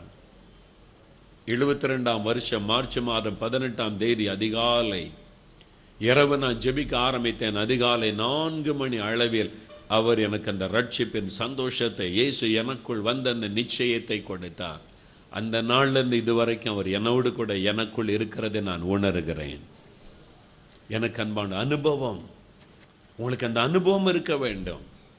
வெறும் பக்தி அல்ல, இயேசுவை சந்தித்த ஒரு அனுபவம், அவருடைய இரத்தத்தினால் இருதயம் கழுவப்பட்ட ஒரு அனுபவம், அந்த பாவம் உங்களை விட்டு விலக்கப்பட்ட ஒரு அனுபவம் இருக்க வேண்டும். இன்றைக்கு உங்களுடைய இருதயத்தை சோதித்து பாருங்க. உன் இருதயம் கழுவப்பட்டிருக்குதா? உன் இருதயத்துக்குள்ள இயேசு இருக்கிறாரா? அல்லது அந்த இருதயத்துக்குள்ள பெருமை, பொறாமை, இச்சைகள், கோபங்கள், வைராக்கியங்கள், பகைகள் அந்த இருதயத்துக்குள்ள இருக்குதா? இயேசுவும் இந்த பாவங்கள் ஒன்றா இருக்க முடியாது. இயேசுவும் சாத்தானும் ஒரு இடத்திலே வாசம் பண்ண முடியாது. இயேசுவும் இந்த பாவங்களை உள்ளத்துக்குள்ளே நீங்கள் வைத்துக் கொள்ள முடியாது. உங்களுடைய இருதயம் கழுவப்பட்டால் தான், அவருடைய ரத்தத்தினால் கழுவ இடம் கொடுத்தால் தான், அதன் பிறகு இயேசு வந்து உங்களுடைய இருதயத்தில் வாசம் பண்ணுவார். அவருடைய பிரசன்னம் உங்களுக்குள் இறங்கி வரும். அதன் பிறகு அந்த ரட்சிப்பை நீங்கள் காத்துக்கொள்ள வேண்டும். உங்களுடைய இருதயத்தை நீங்கள் காத்துக்கொள்ள வேண்டும். முதலாவது அவருடைய இருதயத்திற்குள் வந்த அந்த அனுபவம் இருக்க வேண்டும். இன்றைக்கு யோசித்து பாருங்க, உங்களுடைய இருதயத்தை கிழித்து கர்த்தரிடத்தில் திரும்புங்கள். உங்களுடைய இருதயம் மாறுபாடாக இருக்கிறது. வாலிபனே, ஆண்டவர் உன்னோடு பேசுகிறார். வெளியிலே நீ பக்தி உள்ளவன் தான், வெளியிலே நீ பக்தி உள்ள மகள் தான். ஆனால் உன் இருதயம் தேவனை விட்டு விலகி இருக்கிறது. உன் இருதயத்துக்குள்ளே பாவம் நிறைந்திருக்கிறது. உன் இருதயத்தில் நீ கர்த்தர் பக்கமாய் திரும்பி அவருடைய ரத்தம் உன்னை கழுவ இன்னைக்கு இடம் கொடுக்கணும். அந்த ரட்சிப்பின் சந்தோஷத்தை பெற்றுக்கொள்ளணும். ஒருவேளை தாவீதை போல அந்த ரட்சிப்பினை இழந்து வந்திருக்கலாம். ஒரு காலத்தில் நான் ரட்சிக்கப்பட்ட அந்த சந்தோஷம் இருந்தது, இப்பொழுது பாவம் செய்து என் இருதயம் கரைப்பட்டு விட்டது என்ற நிலைமையில சிலர் இங்கே வந்திருக்கிறீர்கள். தாவீது ஒரு காலத்தில் ரட்சிக்கப்பட்டு கர்த்தரின் மேய்ப்பராய் இருக்கிறார் என்று பாடினவர். ஆனால் இப்பொழுது கதறுகிறார், ஆண்டவரே என் எனக்கு சுத்த இருதயத்தை சிருஷ்டியும். அந்த பரிசுத்தத்தை நான் இழந்து விட்டேன். என் இருதயத்தின் பரிசுத்தத்தை இழந்து விட்டேன். இச்சைகளுக்கு இடம் கொடுத்து விட்டேன். அது நிமித்தமாய் ஒரு கொலைகாரனாக நான் மாறிவிட்டேன். ஐயோ, என் இருதயம் இந்த பாவத்திலே பிடியுண்டு விட்டது. சுத்த இருதயத்தினிலே சிருஷ்டியும், என்னை கழுவும், யூசப்பினால் என்னை கழுவும், அப்பொழுது நான் சுத்தமாவேன். இருதயத்தை கழுவும்படி அவர் கெஞ்சுகிறார். ஒரு காலத்தில் நீ ரட்சிக்கப்பட்டிருந்தது உண்மை. ஒரு காலத்தில் ரட்சிப்பின் மகிழ்ச்சி உங்களுக்கு இருந்தது உண்மை. ஆனால் இன்று இச்சைகளுக்கு, பெருமைகளுக்கும் பொறாமைகளுக்கும் இடம் கொடுத்து, பண ஆசைக்கு இடம் கொடுத்து இருதயம் கரைப்பட்டு விட்டது. ஆகவே முன்பு இருந்த அந்த ரட்சிப்பின் சந்தோஷம் இல்லை. உங்களுடைய இருதயத்தில் ஒரு வெறுமை காணப்படுகிறது. ஆகவே தான் ஆண்டவர் இன்றைக்கு தாவீதை போல மறுபடியும் நீங்கள் மனம் திரும்ப வேண்டும், மறுபடியும் அந்த இருதயத்தை தேவனுக்கு ஒப்பு கொடுக்க வேண்டும் என்று உங்களோடு பேசுகிறார். அப்படிப்பட்ட யாரோ ஒருவர் இங்க இருக்கிறீங்க. அப்படிப்பட்ட யாரோ ஒருவர் இங்க இருக்கிறீங்க. ஒரு ஆத்மாவுக்காக பரிதபிக்கிற தேவன் அவர். ஆண்டவர் உங்களோடு பேசுகிறார். அது உங்களுக்கும் ஆண்டவருக்கும் தெரியும். இப்பொழுது ஆவியானவர் தெளிவாய் அநேகருடைய இருதயத்தை திறந்து காண்பிக்கிறார். உங்களுக்கும் ஆண்டவருக்கும் தெரியும். இருதயத்தை கடினப்படுத்தாதிருங்கள். ஆவியானவர் பேசும்போது இருதயத்தை கடினப்படுத்தாம ஒத்துக்கொள்ளுங்க, அறிக்கையிடுங்க. அவர் இரக்கமுள்ள தகப்பன். அவரை போல இரக்கமுள்ளவங்க யாரும் கிடையாது. ஆண்டவரே பாவம் செய்துட்டேன், மன்னிச்சிரும்னு சொல்லிட்டு அவ்வளோதான். அதுக்கு மேலே அவரால் தாங்க முடியும். உங்களை அணைத்து கொள்ளுவார், சுத்திகரிப்பார், பரிசுத்தப்படுத்துவார். உங்களுக்கு ஒரு புது இருதயத்தை தருவார்.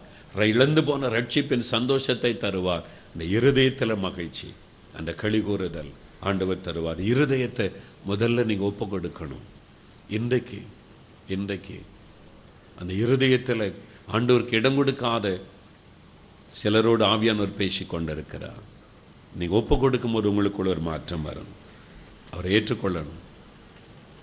யோவான் 1:12 என்ன சொல்லப்படும்? இயேசு கிறிஸ்து நாமத்தின் மேல் அவர் விசுவாசம் உள்ளவர்களாய் அவரை ஏற்றுக்கொண்டவர்கள் தேவனுடைய பிள்ளைகள். வெறுமனே அவரை நம்புறதல்ல, விசுவாசிக்கிறன்னு சொல்லுவதல்ல. பிசாசு கூட அவரை நம்புகிறான். அவர் தான் கர்த்தர் என்று நம்புகிறான். அவரை ஏற்றுக்கொள்ளணும். எங்கே அவரை ஏற்றுக்கொள்வது? இருதயத்தில் ஏற்றுக்கொள்ளுவது. அதான் வேதம் சொல்ல, இருதயத்தில் அவரை ஏற்றுக்கொள்ளுவர். சரி, இரண்டாவதாக, அவரால் நம்ம இருதயம் சுத்திகரிக்கப்பட்டு அவரை ஏற்றுக்கொண்டு விட்டால் எப்படி பாதுகாத்து கொள்ளுவது? எப்படி அந்த ரட்சிப்பை, அந்த ஆண்டவர் நமக்குள் வாசம் பண்ணுவதை, அந்த ரட்சிப்பின் சந்தோஷத்தை, பரிசுத்த ஆவியின் மகிழ்ச்சியை, அந்த ஆண்டவருடைய பிரசன்னத்தை, அந்த ஆண்டவரோடு உள்ள தொடர்பை காத்துக்கொள்வது எப்படி? உங்களுடைய இருதயத்தை எல்லா காவலோடு காத்துக்கொள்ளுங்கள். நீங்கள் எப்போ ரட்சிக்கப்பட்டு கர்த்தருடைய பிள்ளையா மாறினீங்களோ, பிசாசு உங்களுடைய இருதயத்தின் மீது கவனமாயிருப்பான். உங்களுடைய இருதயத்தை எப்படி வஞ்சிக்கலாம், உங்களுடைய இருதயத்திற்குள்ள எப்படி மறுபடியும் நுழையலாம், மறுபடியும் உங்களுடைய இருதயத்தை எப்படி கரைப்படுத்தலாம், எப்படி உங்களுடைய வீழ்த்தலாம் என்று உங்களுடைய இருதயத்தின் மீது அவனும் கவனமாய் இருக்கிறான் என்பதை மறந்துவிடக்கூடாது.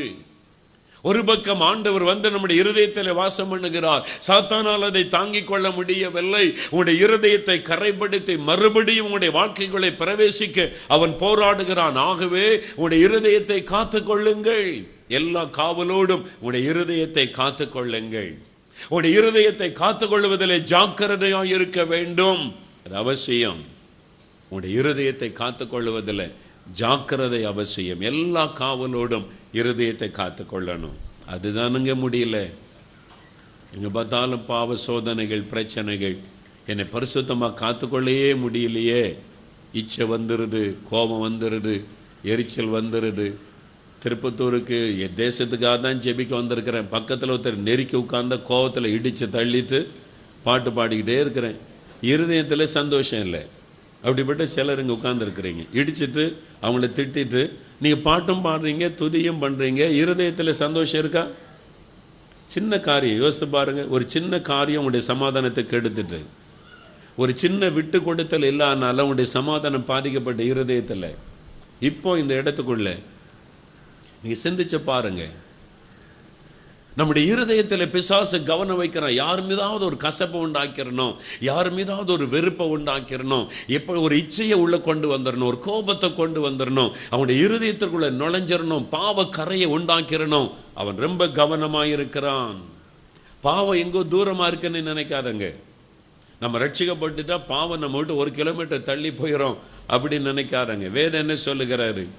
எபிரேயர் 12ஆம் அதிகாரம் 1ஆம் வசனம் வாசிக்கும் போது, நம்மை சுற்றி நெருங்கி நிற்கிற பாவம் என்று வேதம் சொல்லுகிறார். நம்மை சுற்றி நெருங்கி நிற்கிற பாவத்தை தள்ளிவிட்டு நம்ம ஓடணுமா? எங்கோ தூரத்தில் இல்லை, பாவம் பக்கத்தில் தான் இருக்குது. நீங்கள் படிக்க போகிற இடத்துல, காலேஜுக்கு போகிற இடத்துல, ஸ்கூலுக்கு போகிற இடத்துல, வேலைக்கு போகிற இடத்துல, வசிக்கிற இடத்துல, வீட்டுக்குள்ளே எங்கே போனாலும் பாவம் பக்கத்தில் தான் இருக்கிறது. நம்மை சுற்றி சுற்றி பாவம் செய்யக்கூடிய சூழ்நிலைகள் நம்மை சுற்றி தான் இருக்கிறது. அதற்கு நடுவில் உங்களுடைய இருதயத்தை காத்துக்கொள்ளுங்கள். எப்படிங்க முடியும்? நினைக்கத்தான் செய்கிறேன், பரிசுத்தமாக வாழணும், நீ முடியலையே. போராட்டமாக இருக்குதே. போராடினோம், போராடி தான் நம்மை பாதுகாத்து கொள்ளணும். அல்லேலூயா. ஆண்டவர் உதவி செய்வார், கர்த்தர் உதவி செய்வார். எப்படி காத்துக்கொள்ளுவது?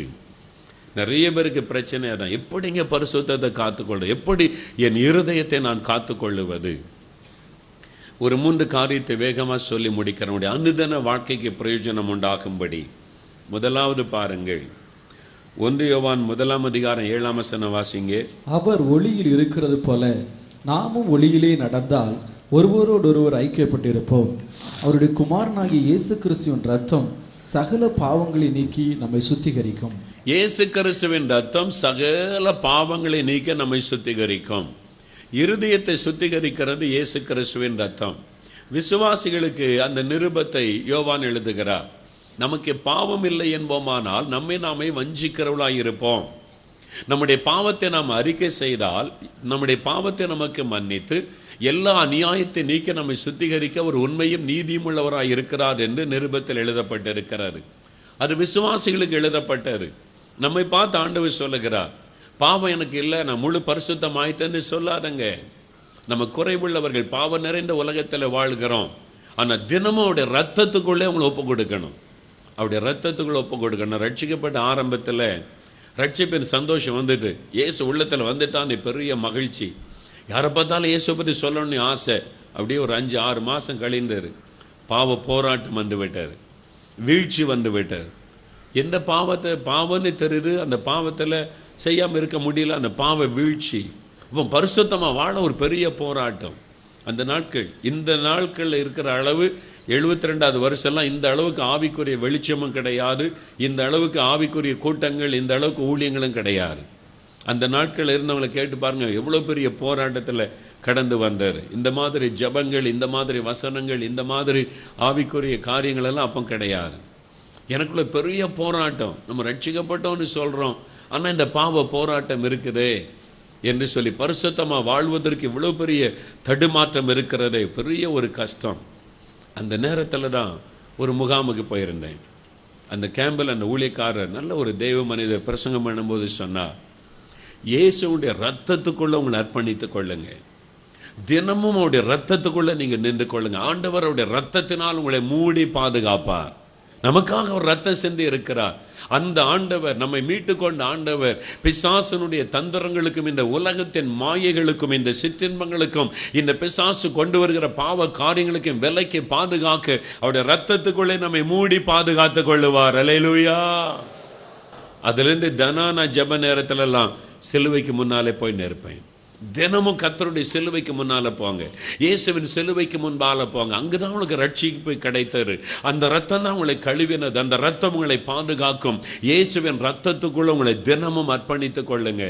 ஆண்டவரே, உங்களுடைய ரத்தத்துக்குள்ளே என் இருதயத்தை ஒப்பு கொடுக்கிறேன், என் நினைவுகளை ஒப்பு கொடுக்கிறேன், என் சரீரத்தை ஒப்பு கொடுக்கிறேன். உங்களுடைய ரத்தத்துக்குள்ளே என்னை மூடி காத்து கொள்ளும். இந்த உலகத்தின் சிற்றின்பங்கள் என்னை கரைப்படுத்தாதபடி, பாவங்கள் எனக்குள்ளே வராதபடி உங்களுடைய ரத்தம் என்னை பாதுகாத்து கொள்ளட்டும் என்று தினமும் அவருடைய ரத்தத்திற்குள்ளே அர்ப்பணித்து நீங்கள் ஜெபிக்க ஜெபிக்க ஜெபிக்க அவருடைய ரத்தம் சகல பாவங்களை நீக்க உங்களை சுத்திகரிக்கும்.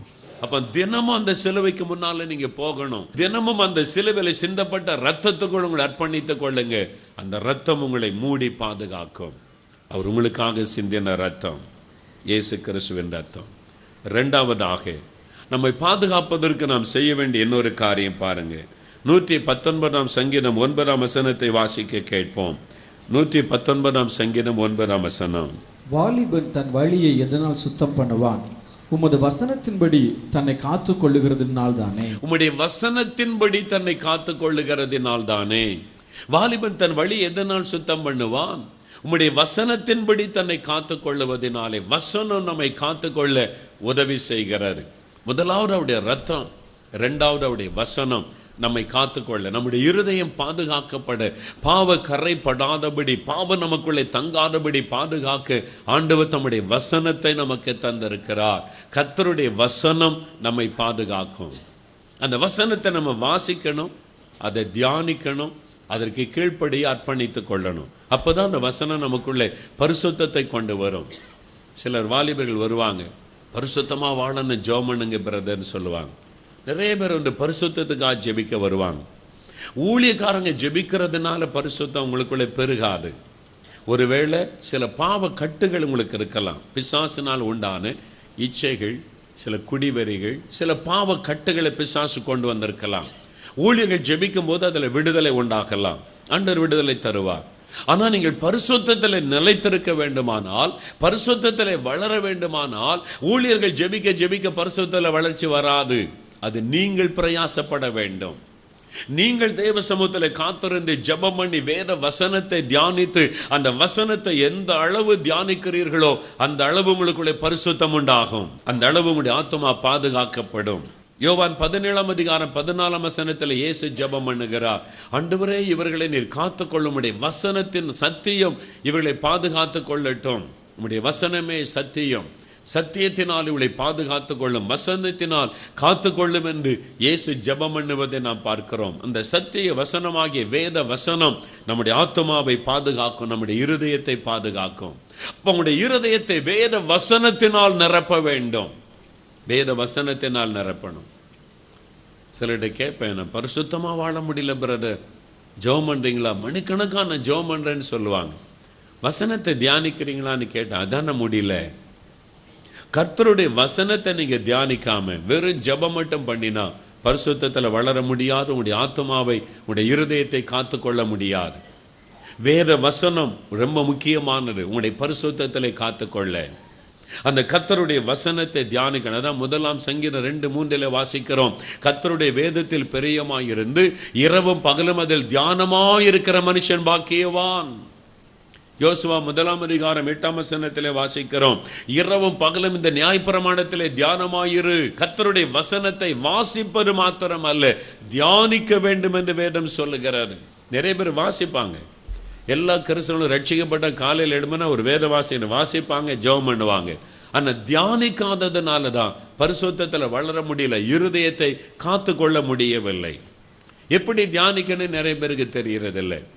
அதனால தான் பாருங்கள், அந்தந்துள்ள அப்பம் சாம் ஜபத்துரனை வெளியிடுகிற அந்தந்துள்ள அப்பத்தில் தினம் ஒரு வசனம், ஒரு தலைப்பு, அதனுடைய தியான பகுதி.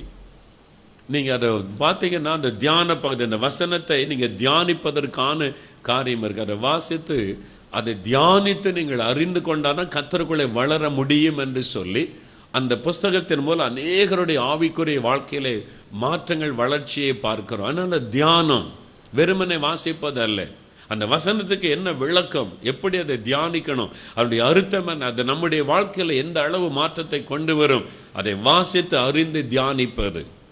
அப்படி கர்த்தருடைய வசனத்தை இன்னைக்கு ஒரு அதிகாரம் வாசித்தேன், 5 அதிகாரம் வாசித்த நீ வாசிப்பது அல்ல, வசனத்தை தியானிப்பது. அந்த வசனம் உங்களுடைய இருதயத்தை பாதுகாக்கும்.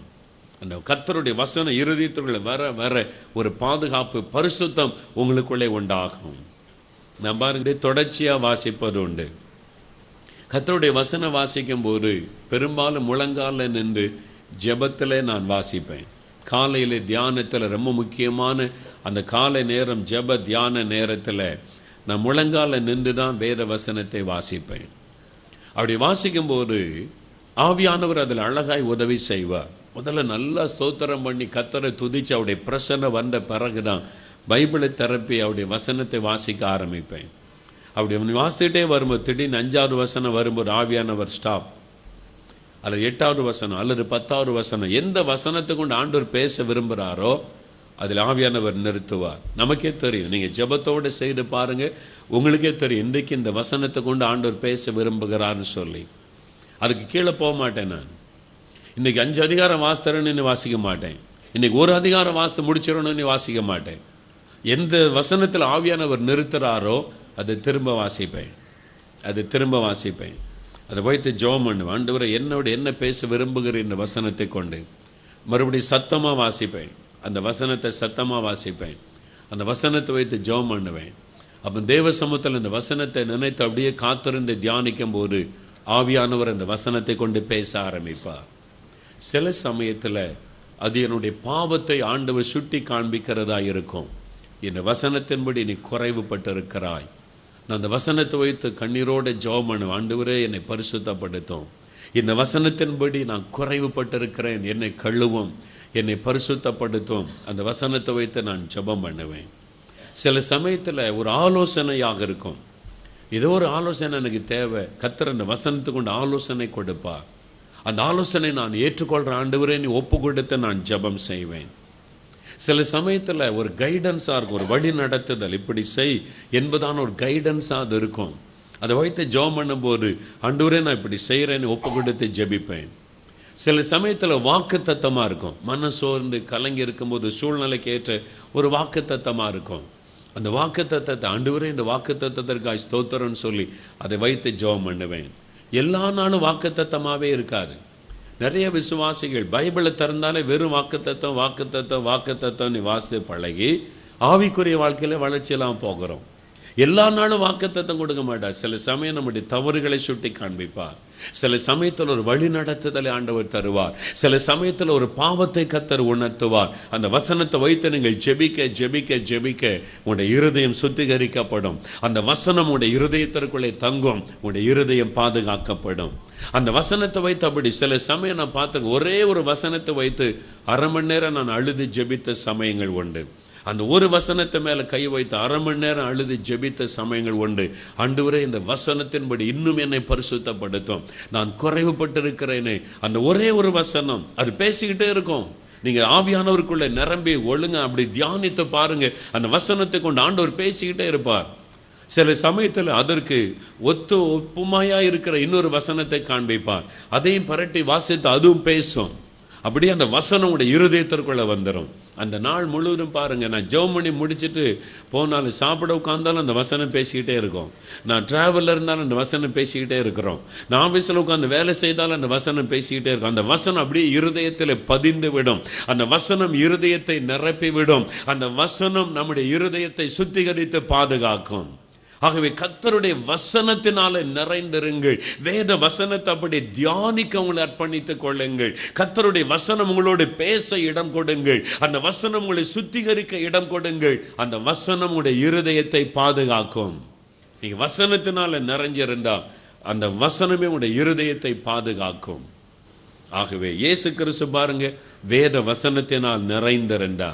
அப்படி வாயிலிருந்து வந்ததெல்லாம் வேத வசனங்கள், எல்லாம் பழைய பாட்டு வார்த்தைகள் நிறைய. நீங்கள் பாருங்கள் அந்த வசனங்கள், வேத எழுத்துக்களை இவர் கல்லாதவராய் இருந்தும் வேத எழுத்துக்களை எவ்வளவாய் கற்று வைத்திருக்கிறார் என்று மத தலைவர்கள் ஆச்சரியப்பட்டார்கள்.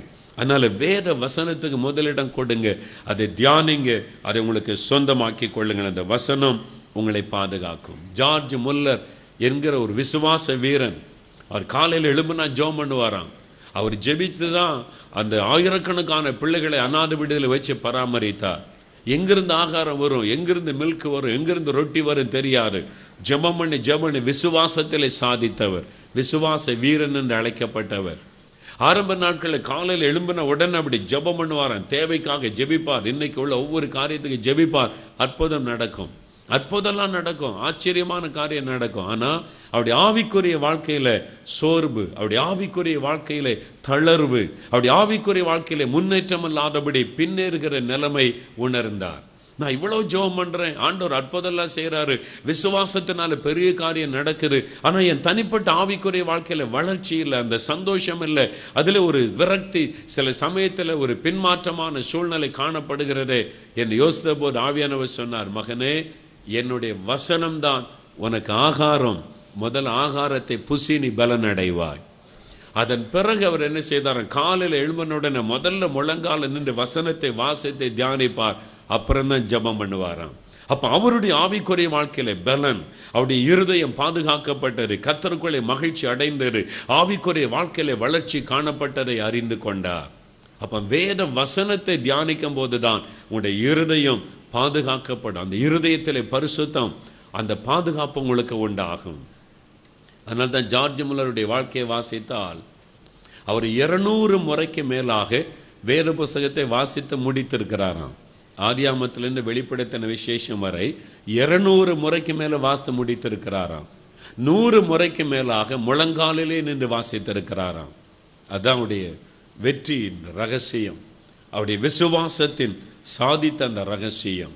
ஆகவே கர்த்தருடைய வசனம் உங்களை பாதுகாக்கும். கடைசியாக 1 தீமோத்தேயு 1:14 வாசிக்க கேட்போம். 1 தீமோத்தேயு 1:14. உன்னிடத்தில் ஒப்புவிக்கப்பட்ட அந்த நற்பொருளை நமக்குள்ளே வாசம் பண்ணுகிற பரிசுத்த ஆவியினாலே காத்துக்கொள். நமக்குள்ளே வாசம் பண்ணுகிற அந்த பரிசுத்த ஆவியினாலே காத்துக்கொள். உனக்குள்ளே ஒப்புவிக்கப்பட்ட அந்த நற்பொருளை, அந்த ரட்சிப்பை, தேவனுடைய பிள்ளை என்ற அனுபவத்தை நீங்கள் காத்துக்கொள்ள வேண்டும். உங்களுடைய ரட்சிப்பை நீங்கள் காத்துக்கொள்ள வேண்டும். என்னால் முடிவு பரியந்த நில நிற்பவனே ரட்சிக்கப்படுவான். அந்த ரட்சிப்பை இழந்துவிடக்கூடாது. தேவன் கொடுத்த அனுபவத்தை இழந்துவிடக்கூடாது. தேவன் கொடுத்த கிருபைகள், ஆவிக்குரிய வரங்கள், வல்லமைகள், ஊழியங்கள், அதை இழந்துவிடக்கூடாது. அதை காத்துக்கொள்ள வேண்டும். உங்களுக்கு கொடுக்கப்பட்ட அழைப்பை காத்துக்கொள்ள வேண்டும். தேவனுடைய பிள்ளைகளாக இருக்கும்படி அழைக்கப்பட்டு, தேவனுடைய ஊழியர்களாய் அபிஷேகம் பண்ணப்பட்டு, தேவ கிருபையை பெற்று, அழைப்பை பெற்று நீங்கள் இருக்கிறீர்களா? அதை காத்துக்கொள்ளுங்கள். எப்படி காத்துக்கொள்ளுவது? உங்களுக்குள்ளே வாசம் பண்ணுகிற பரிசுத்த ஆவியினாலே காத்துக்கொள்ளுங்கள். அவருடைய ரத்தத்துக்குள் உங்களை அர்ப்பணித்துக் கொள்ளுங்க. வேத வசனத்தினால இருதயம் நிரம்பி இருக்க நீங்க ஜாக்கிரதையா இருங்க. 3வது பரிசுத்த ஆவிக்குள்ளே, ஆவியானவர் உங்களை பாதுகாக்க வல்லமை உள்ளவர். பரிசுத்த ஆவியினாலே காத்துக்கொள்ளுங்கள். ஆவியானவர் காத்துக்கொள்ள வல்லமை உள்ளவர் தான். ஆனால் நாம் செய்ய வேண்டியதை நாம் செய்யாவிட்டால் ஆவியானவர் கூட உதவி செய்ய முடியாது. நாம் ஜெபிக்கணும், நாம் காத்திருக்கணும், நாம் பிரயாசப்படணும், நாம் நம்மை அர்ப்பணித்துக் கொள்ளணும். ஆவியானவருக்கு முழு சுதந்திரம் நம்முடைய வாழ்க்கையில கொடுக்கணும். ஆவியானவருக்கு இடம் கொடுக்கணும். பரிசுத்த ஆவிக்குள்ளே ஜெபிக்கணும். ஆவியில அனலா இருக்கணும். அந்த ஆவியானுடைய வல்லமை நமக்குள்ளே கொழுந்து விட்டு எரிய இடம் கொடுக்கணும். அப்ப அந்த ஆவியானவர் நம்மை காத்துக் கொள்ளுவார். ஆவியானவர் உங்களுடைய ஆத்துமாவை, உங்களுடைய இருதயத்தை காத்து கொள்ளுவார். பாவ கரைப்படாதபடி அவர் காத்து கொள்ளுவார். பாருங்க, ரோமர் 5:5 வாசிக்கிறோம், பரிசுத்த ஆவியானவர் மூலமாய் தேவ அன்பு நம்முடைய இருதயத்திலே ஊற்றப்பட்டு இருக்கிறது. அந்த இருதயத்திற்குள்ளே தேவ அன்பை அவர் ஊற்றுகிறார். ஆவியானவர் அந்த இருதயத்திற்குள்ளே கிரியை செய்கிறார், நம்முடைய இருதயத்தை நிரப்புகிறார் என்பதை மறந்துவிடக்கூடாது. லூக்கா 12:49 வாசிக்கும் போது ஆண்டவர் சொல்கிறார், பூமியின் மீது அக்னியை போட வந்தேன், அது இப்பொழுதே பற்றி எரிய வேண்டும் என்று விரும்புகிறேன். பரிசுத்த ஆவியானவரை அக்னிக்கு ஓமைப்படுத்தி இயேசு சொல்லுகிறார். அது ஒரு அக்னி, அது ஒரு நெருப்பு. நான் நெருப்பை அக்னியை போட வந்தேன், அந்த பரிசுத்த ஆவியாகி அக்னியை போட வந்தேன், அது பற்றி எரிய வேண்டும் என்று சொல்லுகிறார். அப்ப ஆவியானவர் நமக்குள்ளே வரும்போது அவர் ஒரு அக்னியாக இருக்கிறார். அந்த அக்னியை நம்ம அவித்து விடக்கூடாது. ஆவியை அவித்து விடாதீர்கள் என்று வேதம் சொல்லுகிறாரு. அவித்து விடுவதனால், ஒரு நெருப்பு எரிந்து கொண்டே இருக்கிற அடுப்பில் கொஞ்சம் தண்ணியை ஊற்றினா கொஞ்சமாக அணைந்து அப்படியே அவிந்து போகும். அதுக்கு அப்படியே நெருப்பு கொஞ்சமாக இருக்கும், அவ்வளோதான், கொழுந்து விட்டு எரியாது. நிறைய பேருடைய விசுவாசிகளுடைய வாழ்க்கையில அப்படி அவித்து போட்ட ஒரு நிலைமை, கொழுந்து விட்டு எரிவதற்கு இடம் கொடுக்காமல் அவித்து போடுகிற நிலைமை. நீங்கள் ஜெபிக்க தவறும் பொழுது ஆவியானவரை அவித்து போடுகிறீர்கள். வசனத்தை தியானிக்க தவறும் பொழுது ஆவியானவரை அவித்து போடுகிறீர்கள். வேத வசனத்தை தியானிக்க அக்கினி மூளும் என்பதாக வேதத்தில் எழுதப்பட்டிருக்கிறது. இயேசுவின் சீஷர்கள் சொல்லுகிறார்கள், அவர் வசனத்தை விளக்கி சொல்லும் பொழுது நமக்குள்ளே ஒரு அக்கினி மூண்டதல்லவா. அப்ப வசனத்தை தியானிக்கும் போது ஆவியானுடைய அக்னி உங்களுக்குள்ளே அனல் கொண்டு எழும்ப ஆரம்பிக்கும். நீங்கள் ஜெபிக்கும் பொழுது ஆவிக்குள்ளே ஒப்பு கொடுத்து ஆவிக்குள்ளே நிரம்பி நீங்கள் ஜெபிக்கும் பொழுது அந்த பரிசுத்த ஆவியின் அக்னி உங்களுக்குள்ளே அப்படி கொழுந்து விட்டு எரிய ஆரம்பிக்கும். அந்த அக்னிக்கு முன்பாக பாவ கிரியைகள் நெருக்க முடியாது. உங்களுடைய இருதயத்திற்குள்ளே பாவங்கள் தங்க முடியாது. அந்த அக்னி அதை சுட்டரித்து அந்த பரிசுத்த ஆவியின் அக்னி உங்களை பாதுகாக்கும். ஆகைதான் ஆவியில அனலாய் இருக்கணும். முகாமுக்கு வரும் பொழுது மாத்திரம் அல்ல, ஞாயிற்றுக்கிழமை ஆராதனைக்கு போகும் பொழுது மாத்திரம் அல்ல, தினமும் நீங்கள் பரிசுத்த ஆவிக்குள்ளே நிரம்பி அந்நிய பாஷையில ஜெபிக்க வேண்டும்.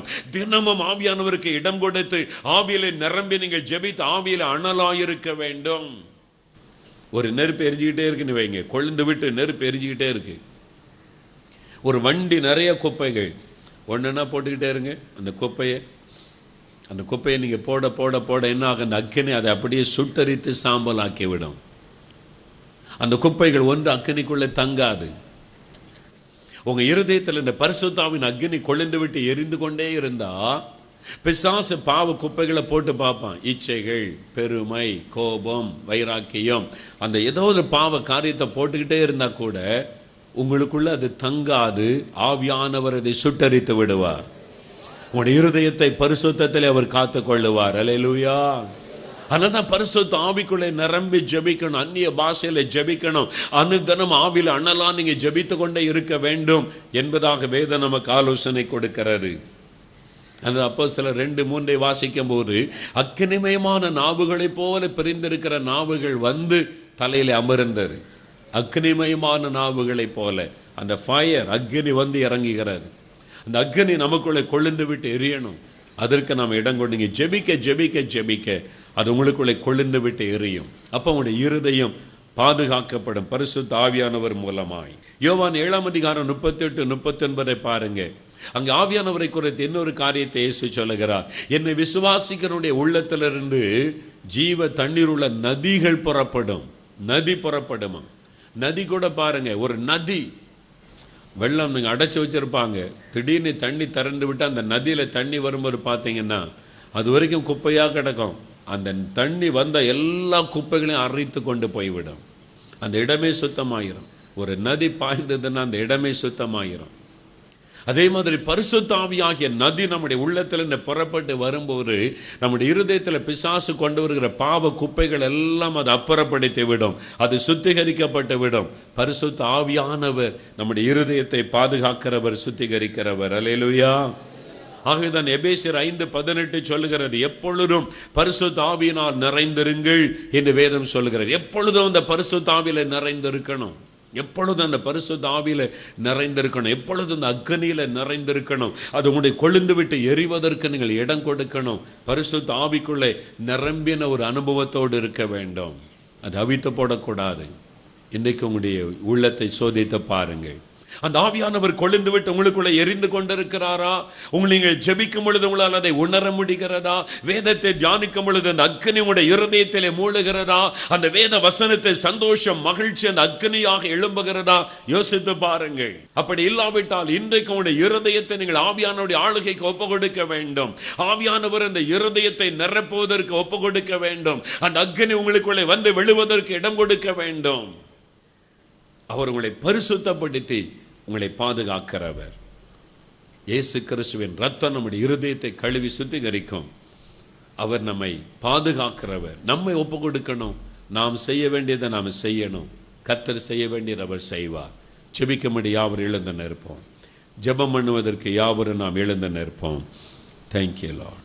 அப்படியே தேவ சமூகத்தில் நம்முடைய கண்களை மூடி நம்முடைய இருதயத்தை ஆண்டவர் நமக்கு காண்பிக்கும்படி நாம் ஜெபிக்க போகிறோம்.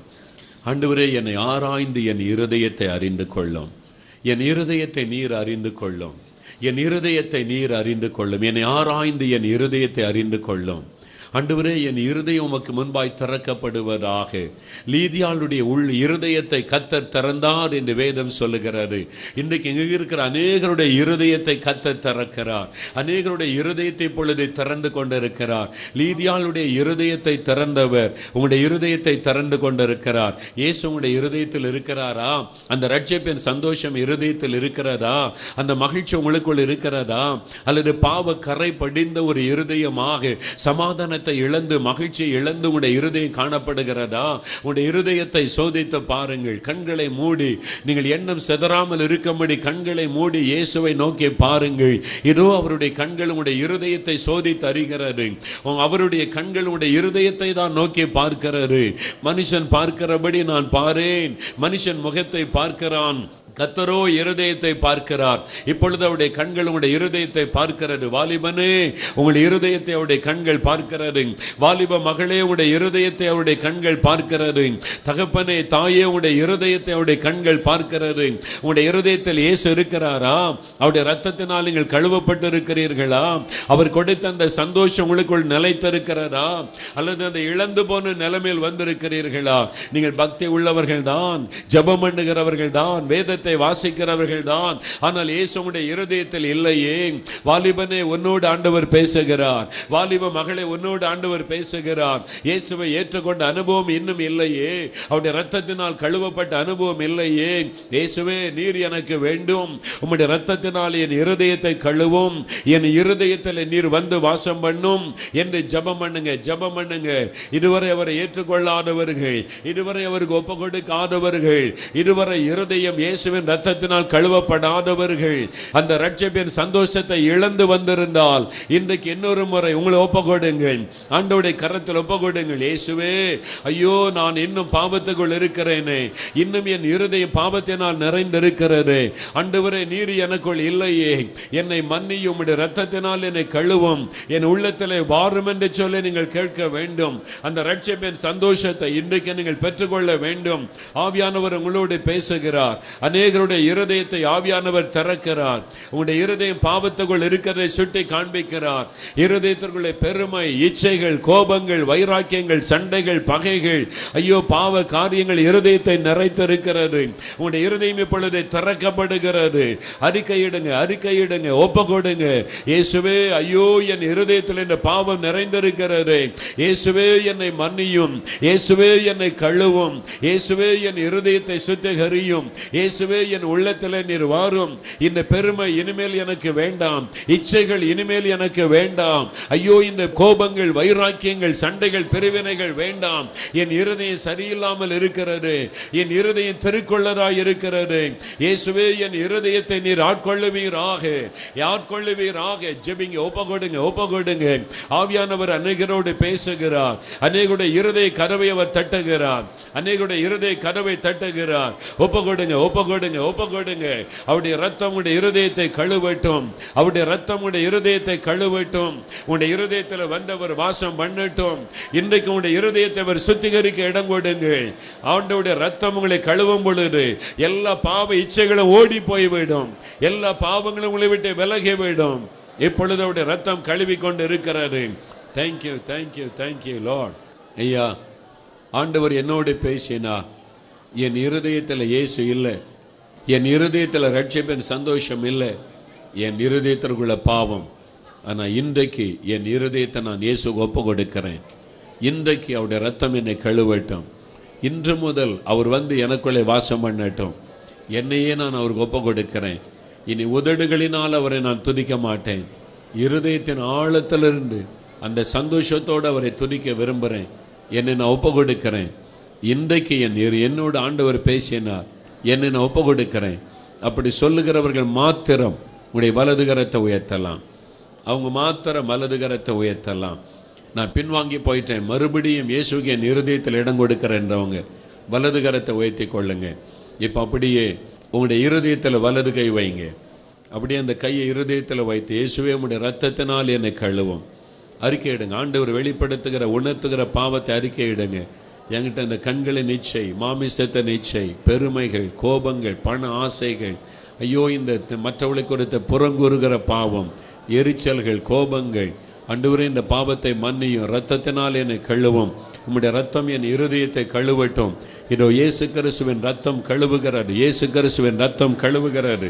இப்பொழுது உங்களை கழுவுகிறாரு. இயேசுவே என் உள்ளத்திலே வாரும், இயேசுவே என் உள்ளத்திலே வாரும். நீங்கள் அப்படி சொல்லுங்கள், இயேசுவே என் உள்ளத்திலே வாரும். இன்று முதல் இருதயத்திலே வந்து எனக்குள்ளே நீர் வாசம் பண்ணும். இப்பொழுது என் உள்ளத்திலே நீர் வாரும். உம்மை நான் ஏற்றுக்கொள்கிறேன், என் இருதயத்தில் நான் ஏற்றுக்கொள்கிறேன். இயேசுவின் நாமத்தில், இயேசுவின் நாமத்தில் நான் ஏற்றுக்கொள்கிறேன். என் உள்ளத்திலே வாரும் ஆண்டவரே. நீங்கள் சொல்ல சொல்ல அவருடைய பிரசன்னம் இறங்குகிறாரு. நீங்கள் கோப்பிட ஆண்டவருடைய பிரசன்னம் உங்களுக்குள் பலமாய் இறங்குகிறாரு. ரட்சிப்பின் சந்தோஷம் உள்ளத்திலே பொங்குகிறாரு. ஆவியானுடைய வல்லமை உங்களுக்குள்ளே கடந்து வருகிறாரு. இப்பொழுது இப்பொழுது இப்பொழுது அவருடைய ரத்தம் உங்களை கழுவி சுத்திகரித்து ஆவியானவர் உங்களை இப்பொழுது மகிழ்ச்சியினால் நிரப்புகிறார். பழைய பாவங்கள் ஒளிந்து போகிறது, பாவங்கள் ஒளிந்து போகிறது, பெருமைகள் ஒளிந்து போகிறது, எரிச்சல்கள், கோபங்கள் ஒளிந்து போகிறது, கண்களின் இச்சைகள், மாமிசத்தின் இச்சைகள் ஒளிந்து போகிறது. இதோ அவருடைய ரத்தம் உங்களை கழுவுகிறது. இயேசுவுக்கு ஸ்தோத்திரம் என்று சொல்லுங்கள். உம்முடைய ரத்தம் கழுவுகிறதற்காக நன்றி என்று சொல்லுங்கள். தகப்பனே, உம்முடைய ரத்தம் கழுவுகிறதற்காக நன்றி. ஒவ்வொருவருக்கும் விடுதலை உண்டாவதாக. ஒவ்வொரு இருதயமும் உம்முடைய ரத்தத்தினால் இன்று கழுவப்படுவதாக. ஒவ்வொருடைய இருதயத்தையும் இப்பொழுது மகிழ்ச்சியினால் நிரப்பி விடுவீராக. தடைகள் எல்லாம் விலகி போகட்டும் இயேசுவின் நாமத்தில். ரட்சிப்பின் சந்தோஷம் உண்டாவதாக, ரட்சிப்பின் சந்தோஷம் உண்டாவதாக. பின்வாங்கி போனவர்களை நீ தொடுகிறதற்காக நன்றி, அவளை கழுவுகிறதற்காக நன்றி. மறுபடியும் உங்களுக்கு ரட்சிப்பின் மகிழ்ச்சியை தருகிறார். மறுபடியும் அந்த சந்தோஷம் உள்ளத்தை நிரப்பி கொண்டு இருக்கிறது. தேங்க்யூ தேங்க்யூ தேங்க்யூ லார்ட், மக்கு நன்றி. ஆமென். பரிசுத்த ஆவியானவர் பின்வாங்கி போன பலரை மறுபடியும் தொட்டு கொண்டிருக்கிறார். இனிமேல் நீங்கள் பின்வாங்காதபடி ஆண்டவருடைய கரம் உங்களை தொடுகிறது தொடுகிறது தொடுகிறது. 100க்கு 100 ஒப்பு கொடுங்கள். என் இருதயத்தை காத்துகள் ஒப்பு கொடுக்கிறேன் என்று அர்ப்பணித்துக் கொள்ளுங்கள். ஆண்டவருடைய பலத்த வல்லமை வெளிப்படுகிறது. இனிமேல் வேதத்தை தியானிக்க ஒப்பு கொடுங்கள், வேத வசனத்தை தியானிக்க ஒப்பு கொடுங்கள், ஆவியானுடைய வல்லமைக்கு ஒப்பு கொடுங்கள். ஆவியானவர் இப்பொழுது உங்களை நிரப்பி ஆட்கொள்ள போகிறார். அவரே உங்களை பாதுகாக்கிறவர். பரிசுத்த ஆவியானவர் உங்களை பாதுகாக்கிறவர். இன்று முதல் உங்களுடைய ரட்சிப்பை பாதுகாத்து நடத்துவார், உங்களுடைய இருதயத்தை பாதுகாத்து நடத்துவார். Thank you Lord. தகப்பனே, ஒப்பு கொடுத்து ஜெபிக்கிற ஒவ்வொருவரையும் நீர் கழுவினதற்காய் ஸ்தோத்திரம். உம்முடைய ரத்தமோட இருதயத்தை கழுவி விட்டதற்காய் ஸ்தோத்திரம். அவருடைய உள்ளத்திலே நீர் வந்து விட்டதற்காக உமக்கு ஸ்தோத்திரம். ரட்சிப்பின் சந்தோஷத்தை தந்து விட்டதற்காக, இழந்து போன சந்தோஷத்தை திரும்ப கொடுத்து விட்டதற்காக ஹல்லேலூயா ஹல்லேலூயா ஹல்லேலூயா. நீர் கொடுத்து விட்டதற்காக நன்றி. நீர் ரட்சிப்பின் சந்தோஷத்தை திரும்ப தந்து விட்டதற்காக நன்றி.